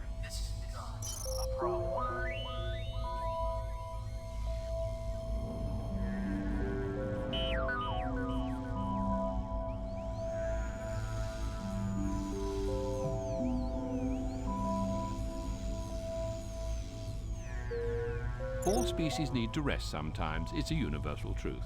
So I suggest you build a berth containing at least 5 sleeping pods. You'll need to use the hardplan crate provided. There will be no sleep until you've done it. You heard the man. I can't go to sleep until I at least do this, chat.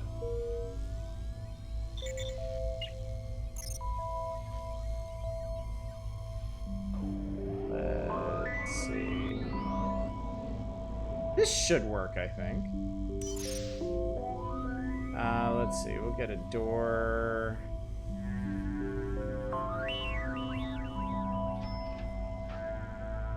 Slap a door over there.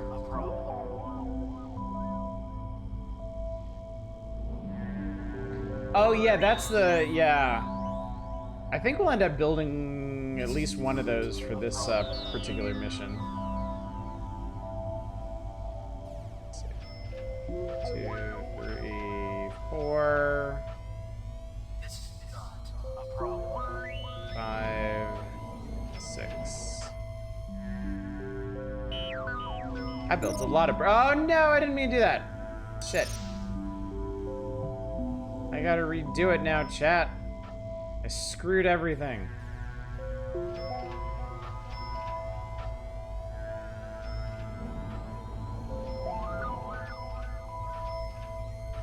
Don't right-click while doing this. Alright, let's make it pretty. We'll put a chronometer there. We'll put some ultra lamps in here. We'll slap some image projectors down, and we'll accept that. Now you scuzz that up.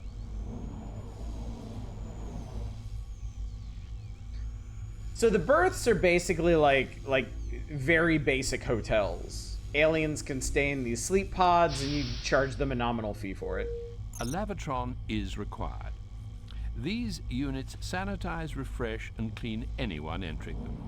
Some races are cleaner than others, But at least with a Lavatron, you're giving them the option to divest themselves of all the germs, goo, and unhygienic horridness that they may be caked in. Again, you'll need to use the hard plan crate.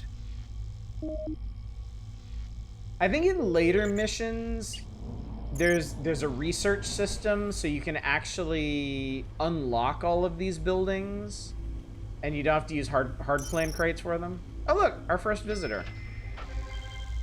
It's a Grulian salt hog. Faffy Kipbodge. Home plant Grim, a boring plant in the Gruul system. No record, no criminal record. Special interest saving the Finray. Interesting. Alright, we got the sanitation thingy. Things seem to be going well. My fears that you'd be a disaster appear unfounded. Waystation Zeton Setoyi imploded a while ago when its supervisor unprimed the flux discharge tunnels, and the static megaburst instantly turned the place back into star stuff. No, don't worry. The design of that place was nothing like this. Now to business. You must construct a dynamat using the hardpan crate. This will feed the population. At least until it gets much larger. And we evolved past humans and now we're... Yes! There are only silly aliens in this game, no humans.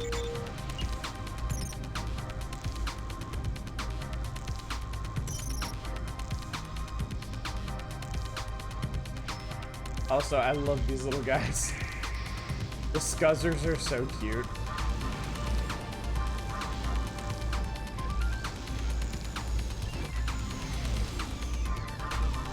There we go. It's a vending machine. Your droids are working hard.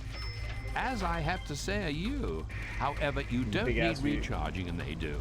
A droid recharger is your construction task. Unless you are denser than an embryonic anti-quasar, you'll know by now that you'll need a hardpan crate to do this.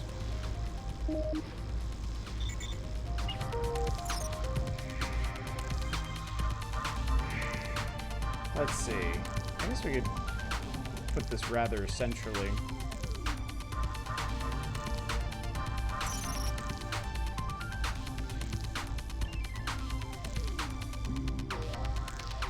So if I remember correctly, the energy collector is what stores your energy credits, your money.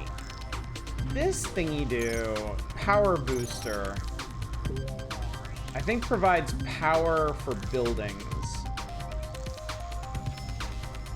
Like the spherical iris animation on the dock, it is cool, isn't it? Congratulations, your progress is certainly impressive. An impartial observer might comment that you had the luck of the roulette playing Decapus of Axis Prime. That was next. Supervisor, your lack of ineptitude is a blessing, so it's time to open a new segment. This will give you a new area in which to expand. This is our money, basically. There our is power much to reserves. do. You are aware of how the hardplan crates operate, and you'll need this knowledge to construct a wealth of new units. If I wasn't so cynical, I'd be quite excited at the prospect.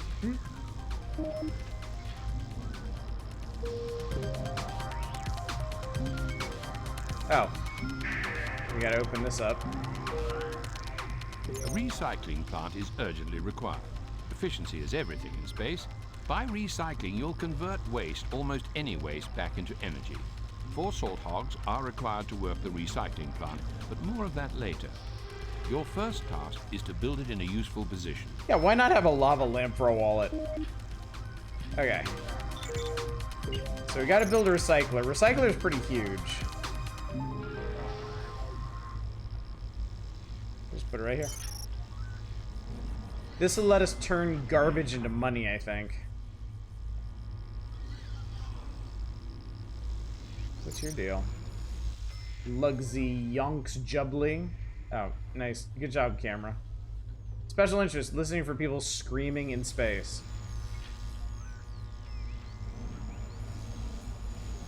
So yeah, buildings past the initial ones require a workforce. So you actually have to hire aliens who come to your station to work on the station. Good. The recycling plant is built. But as I said, you need 4 salt hogs to operate it. Hire them using the hire menu. Remember that although it pays to get the best, it also costs. Let's write that down. It's a useful saying. Let's see. Higher menu. Here we go. Alright, so we got residents, visitors, droids, and our overview. Let's see.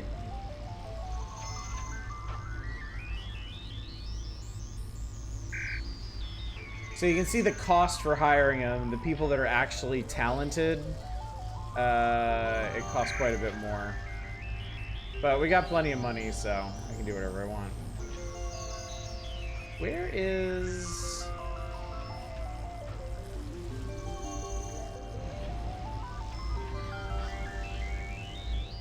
I know there's a way to hire directly from that menu.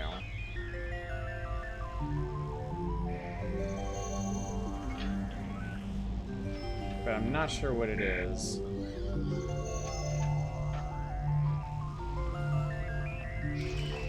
Damn it. We need extra labor. The solution is to hire 4 salt hogs. Make sure you pick the best, Supervisor. As I'm checking each individually.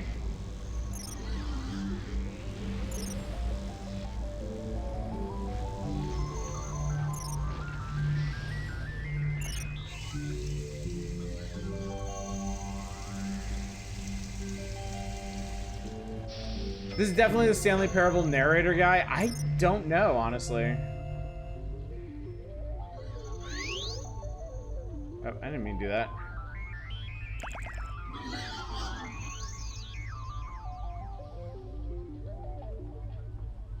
Okay, so we hired that guy.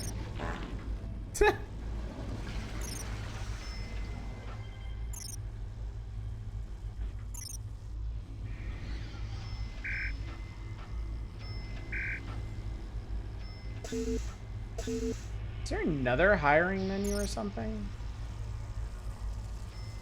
That toggles the room power and resets it.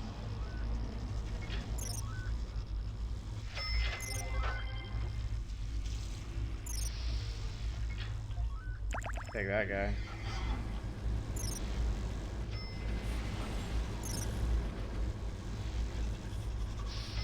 Okay. For the sake of getting on with this, I'll just hire 2 more and it won't matter. There we go. Alright, I did it. Supervisor, why not help your scuzzer droids by beaming up rubbish and junk and dropping it directly into the recycler?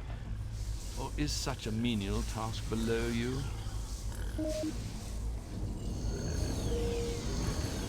So yeah, we can pick up the junk for them.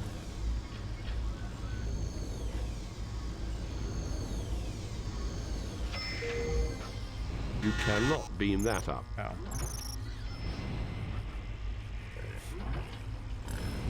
Where's the... Is it here? Oh, yeah. Beam it straight in there. Who are you? Oh. I am familiar with all the way station supervisors from the Grulian worlds through the 6 voids right out to the Calbian black hole. Must be you. In which case, I am a Ronadal, most respected of the free Ronadal. Delighted to meet you. Anyway, I'm in this sector offloading some late vintage mucus wine. And as I have a couple of scuzzer droids I don't require, I thought I should give you first refusal. You'd be getting a bargain if you took them. So Ronadal is a trader and usually gives you absolutely terrible deals. As supervisor, I must demand your immediate attention. Some technology crates have arrived and I insist that you open them without further delay. Today reminds me of the Grulian Festival of Grimbus, when a random selection of gifts and low-grade toxins are handed to the youngsters, who either squeal with delight or choke as their ventricles are temporarily paralyzed.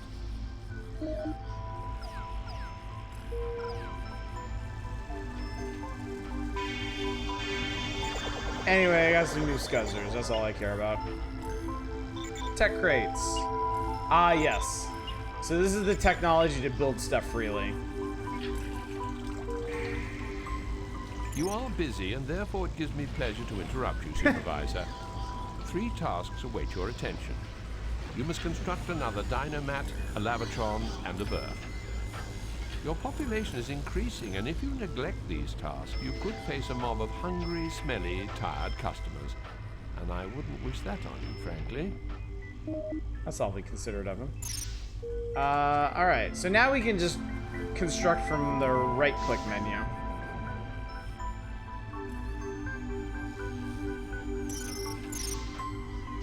Oh, not the lavatron, the dynamat.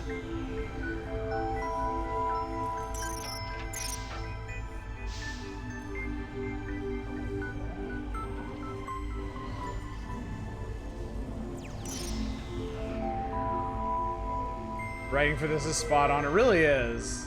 It's a lot of fun. Slumber pods.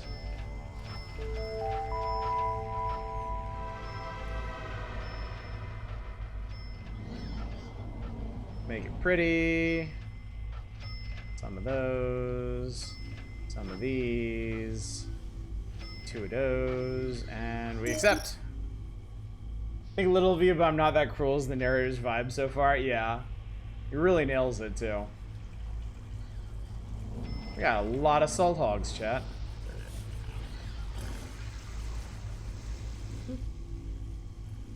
Oh, Ronadol's back. I've seen supervisors come and go, but you look like you were doing well here. I remember old Migby Pariah. He looked like a 2D laser copy of himself when that bile worm eventually crawled out.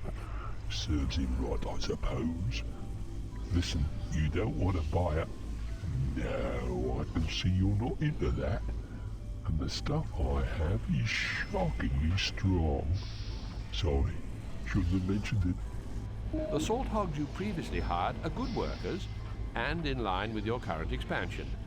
It might be an excellent idea to bring the total number of salt hog employees up to 6. Use your skill, judgment, and instinct to pick those that won't let you down. That guy and this guy. We're good. It seems that you're either a competent supervisor or you're lucky. Either way, your station is a success, and you will not now suffer the fate of one supervisor many years ago. His name, I recall, was Migby Pariah. What happened to him? Oh, he had a bile worm implanted in his central eye. When it finally crawled out of his toe, it was 9 meters long. The Grulian culture can be cruel, but it's also rather beautiful, don't you agree? By the way, make sure all your visitors have adequate facilities. So what are we doing? It would be wise to make sure there are enough facilities to service those aboard, Supervisor. Keep a close eye on your facilities, and build more if you see they're being overused.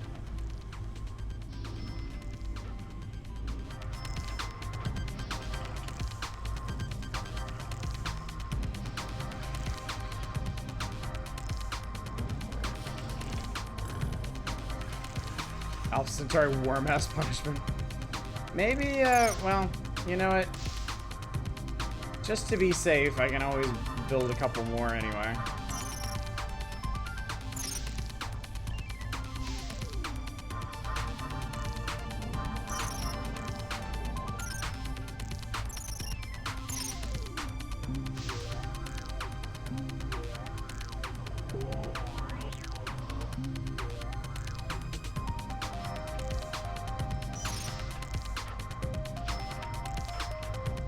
We'll do a basic one over here.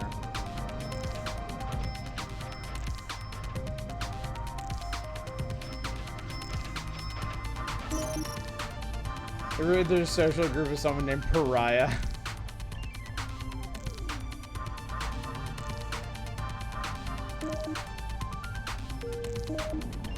Excuse my interruption, but I have new orders from the Grulian Workers' Party Secretary. You are to expand the way station into a communications relay post.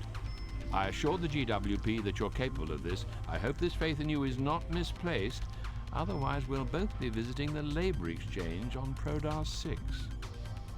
What do I want now? Oh, Grey travelers have also been granted access to the station. How delightful. Alright, chat. I am really enjoying this, but I think I gotta leave it here because it is getting late. And this is a pretty good initial look at the game.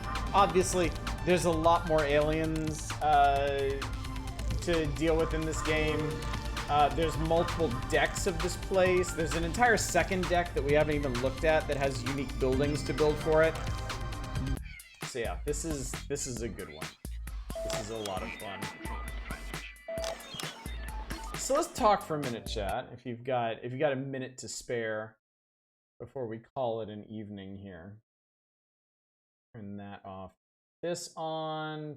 Turn a little bit of music back on to relax with. We'll put that around here or something. Thanks for cramming all these building game streams into one impossible Sunday that obviously didn't happen. All right, so I had 18 games here to put under consideration. We got to 6 tonight, which really shouldn't be any sort of surprise. But to recap real quick, we took a look at Farthest Frontier, a new game from the Grim Dawn developers. Settlement management sim, nice and crunchy, crop rotation, lots of resources, trading, RTS elements, having a city watch and walls to deal with the raiders and stuff. We took a look at, I think Worshippers of Cthulhu was next. That one is kind of like Evil Anno. You run a cult devoted to awakening Cthulhu. You build production chains on islands. Why? Why though? Why though? Yeah, lots of nice culty stuff going on there, and some combat. We tried Banished after that, the prototype for a lot of building sim survival games. Very straightforward, but very, very satisfying in that. Let's see, after that we did, what was that? Before We Leave, I think? Maybe the most unique one of the evening. Hex-based on different planets. You bring your little survivors out, build settlements, research stuff, and eventually travel between planets to advance your knowledge. Not enough beavers, I know, but no night is perfect. We played the Settlers 7. A very pretty and well-animated game that has you building up kingdoms to devour other kingdoms. And then, of course, we ended with some Startopia, which is an absolute stone-cold classic. Very funny, tongue-in-cheek, sci-fi station builder game. A real good time. So, what I want to talk about now, I don't think we're going to decide on a game to play once Atelier Aisha is done, but I'm curious to know what y'all were interested in tonight, or if there are games on this list that we didn't get to tonight that you either want to see or you already know would be suitable for a full playthrough for you. I'd like to see Roller Coaster Tycoon 2 or the last one we got done playing. Startopia, okay. Whoever Startopia, the announcer, has as much contempt for you as we do. Do have Their Billions on my wish list. Their Billions, I really want to do like actual RTS games at some point. Their Billions might get rolled into that. Like if I ever finally get around to doing Age of Mythology or going back to the CNC collection or something like that. Playing Dark Reign, which I've threatened to do a couple times. Settler 7 was good too. I was having a surprisingly good time with that. You know, I want them beavers. Definitely want to see Project High Rise for a long list of reasons in Timberborn. So chat, what I'm hearing here is, should I compile a list of suggestions for y'all to vote on? Would you like that? Would you like me to roll up a couple of these into a vote, let that run for like a week, and let democracy decide what we're gonna play?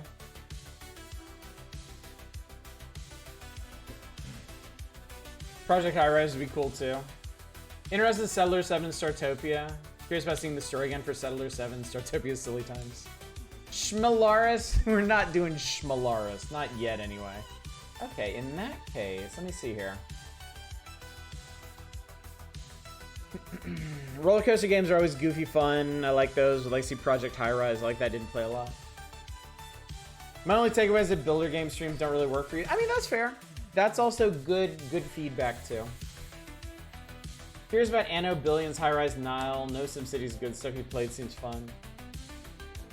All right, so let's see. How about, because I like to do multiples of 3 for votes. Let's see if we can cobble together a list of 6 to vote on, and not necessarily the 6 we played tonight.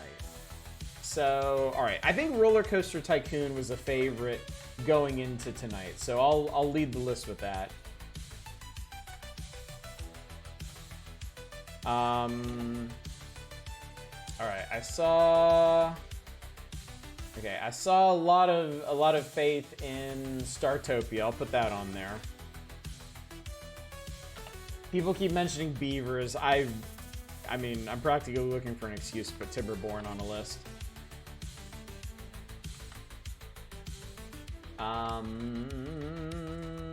Folks are interested in Settler 7.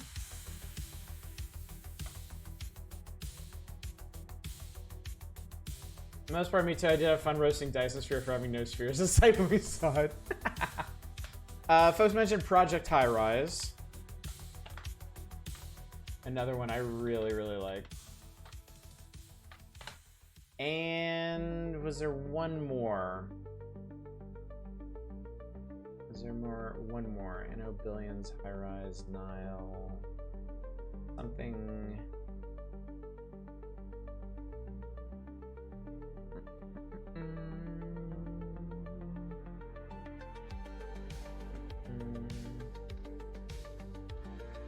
Yeah, SimCity is good. Down for seeing SimCity. I don't know. I could go with these 5. How does that sound? What if we did a vote between Roller Coaster Tycoon, Startopia, Timberborn, Settlers, and Project High Rise? I feel like that's a pretty good spread. We've got a classic tycoon game, a classic kind of off-kilter sci-fi game, the modern beaver game, rather obscure kingdom builder, and a tower builder.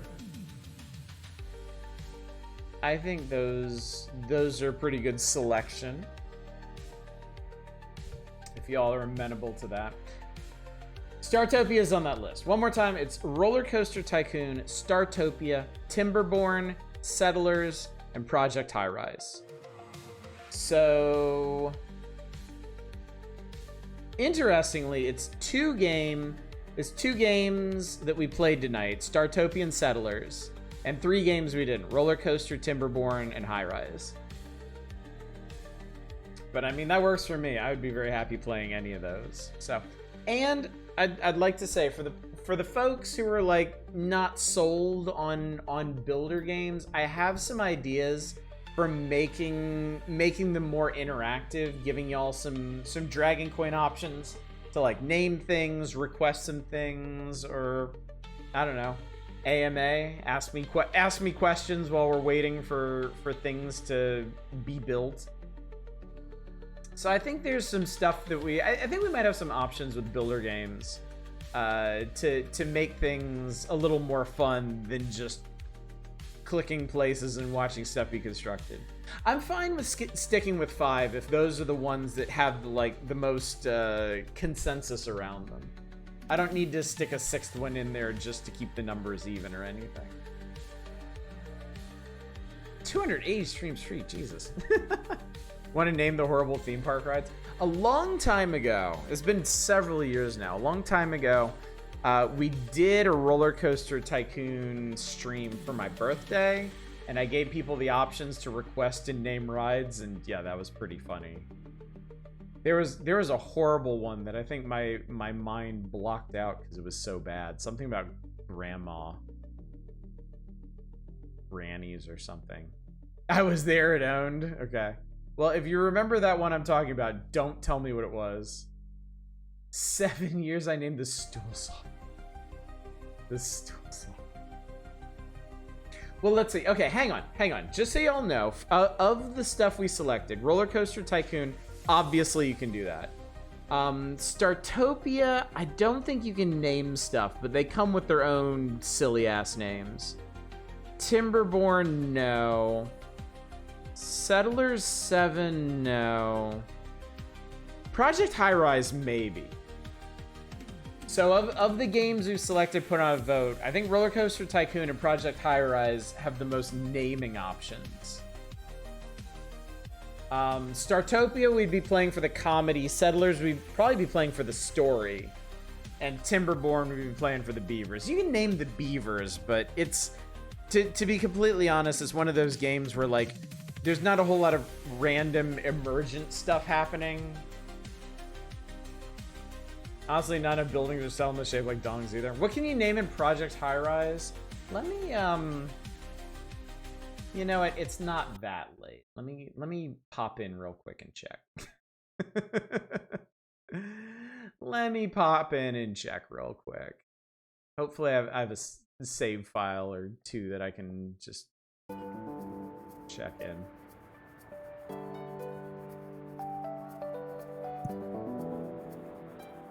Oh yeah, I still got a bunch of these. Yeah.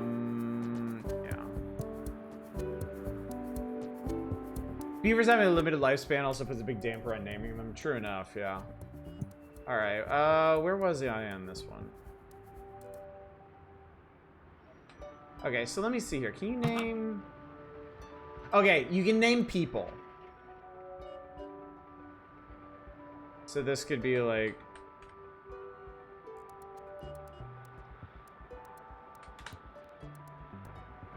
Oh yeah. So I can name people. I can name people and I can name units.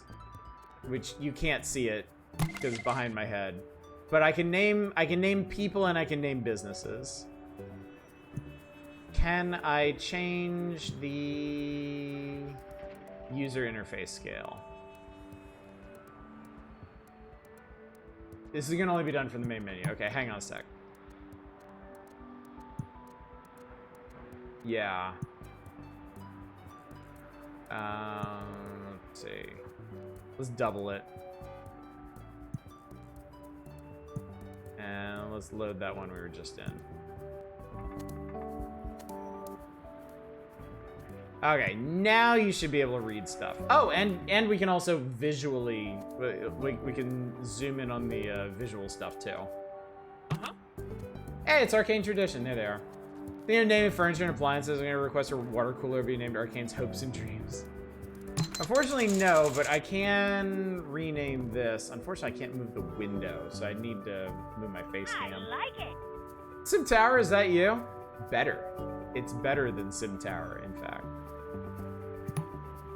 Do I have a list? Scenario goals. Now, one drawback here, I don't think I have a list of tower residents. I have tenant listings, a visitor report, population feedback, population report. Okay. So I think, yeah, I think the only thing, we can name people, but I don't think it would make a big difference. I think you probably want to rename the tenants themselves, though again, I'm not sure. Also, there's just a shitload of tenants. Okay, I'm just gonna put it out there. I don't think naming things in this game would be very exciting. You name the high-rise Ute.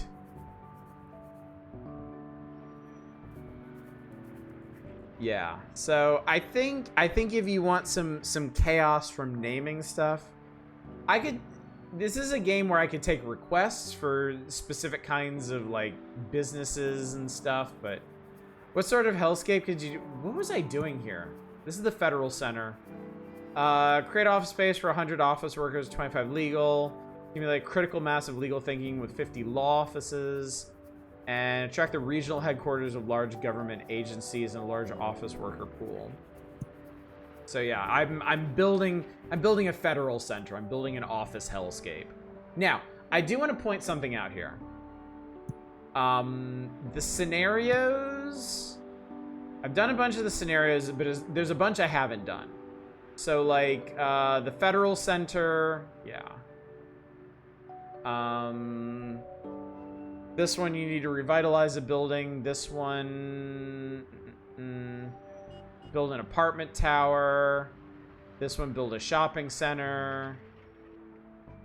But there's some that are more specific, like this one. Yeah, this one's zoned for dual use, so you need to combine apartments and offices. And I do have DLC for this. So, like, you can build ones in London, has a historic lobby, light well. You need to modernize it without building over those features.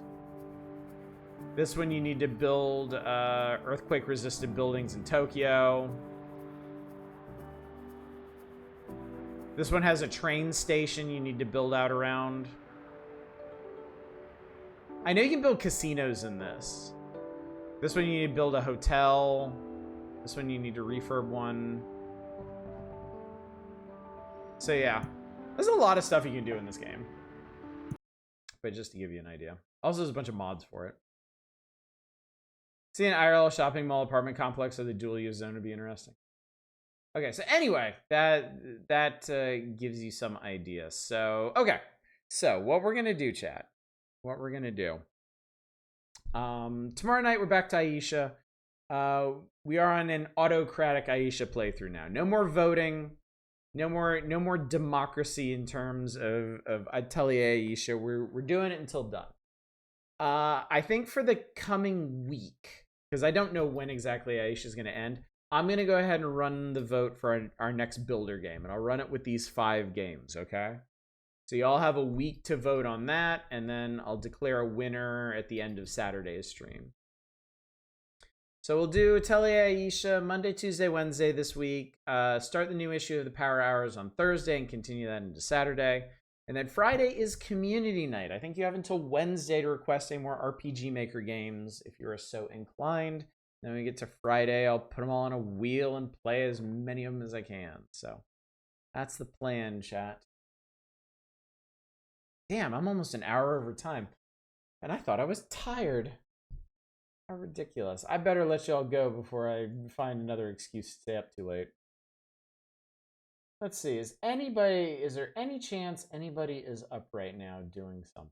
Yes, Chris is. Oh, he's doing Donkey Kong Bonanza. Let's go hang out with him briefly while I fade off to bed. So save your energy from bomb crafting. I do, yeah. I definitely do. All right, gang. Anyway, thank you all so much for coming out tonight. Thank you for joining me for this perfectly normal, well, it's Monday now, Monday night stream. I hope this was interesting. I hope you saw some cool stuff on here, got some neat ideas, and I hope you're looking forward to whatever builder game we end up playing after Atelier Aisha. Again, it's going to be a democratic playthrough. I'm going to give y'all some toys to play with, challenges or requests or other stuff to do while we're playing them, because I know builder games aren't always as action-packed as cute games about alchemists lobbing bombs at things. So, yeah, we're back to a normal schedule from here. Atelier Aisha, Monday, Tuesday, Wednesday. Power Hours, Thursday, Saturday. Community night this week on Friday. And then I never stream on Sunday. There's no streams. Don't even think about it, chat. No point in it. No reason for it. So, anyway, thanks again for coming out. I hope you had a good time tonight. And hopefully I will see you tomorrow night as we play more Atelier Aisha. This time with no democracy in the way. Until then, as always, y'all take care. Bye, everybody.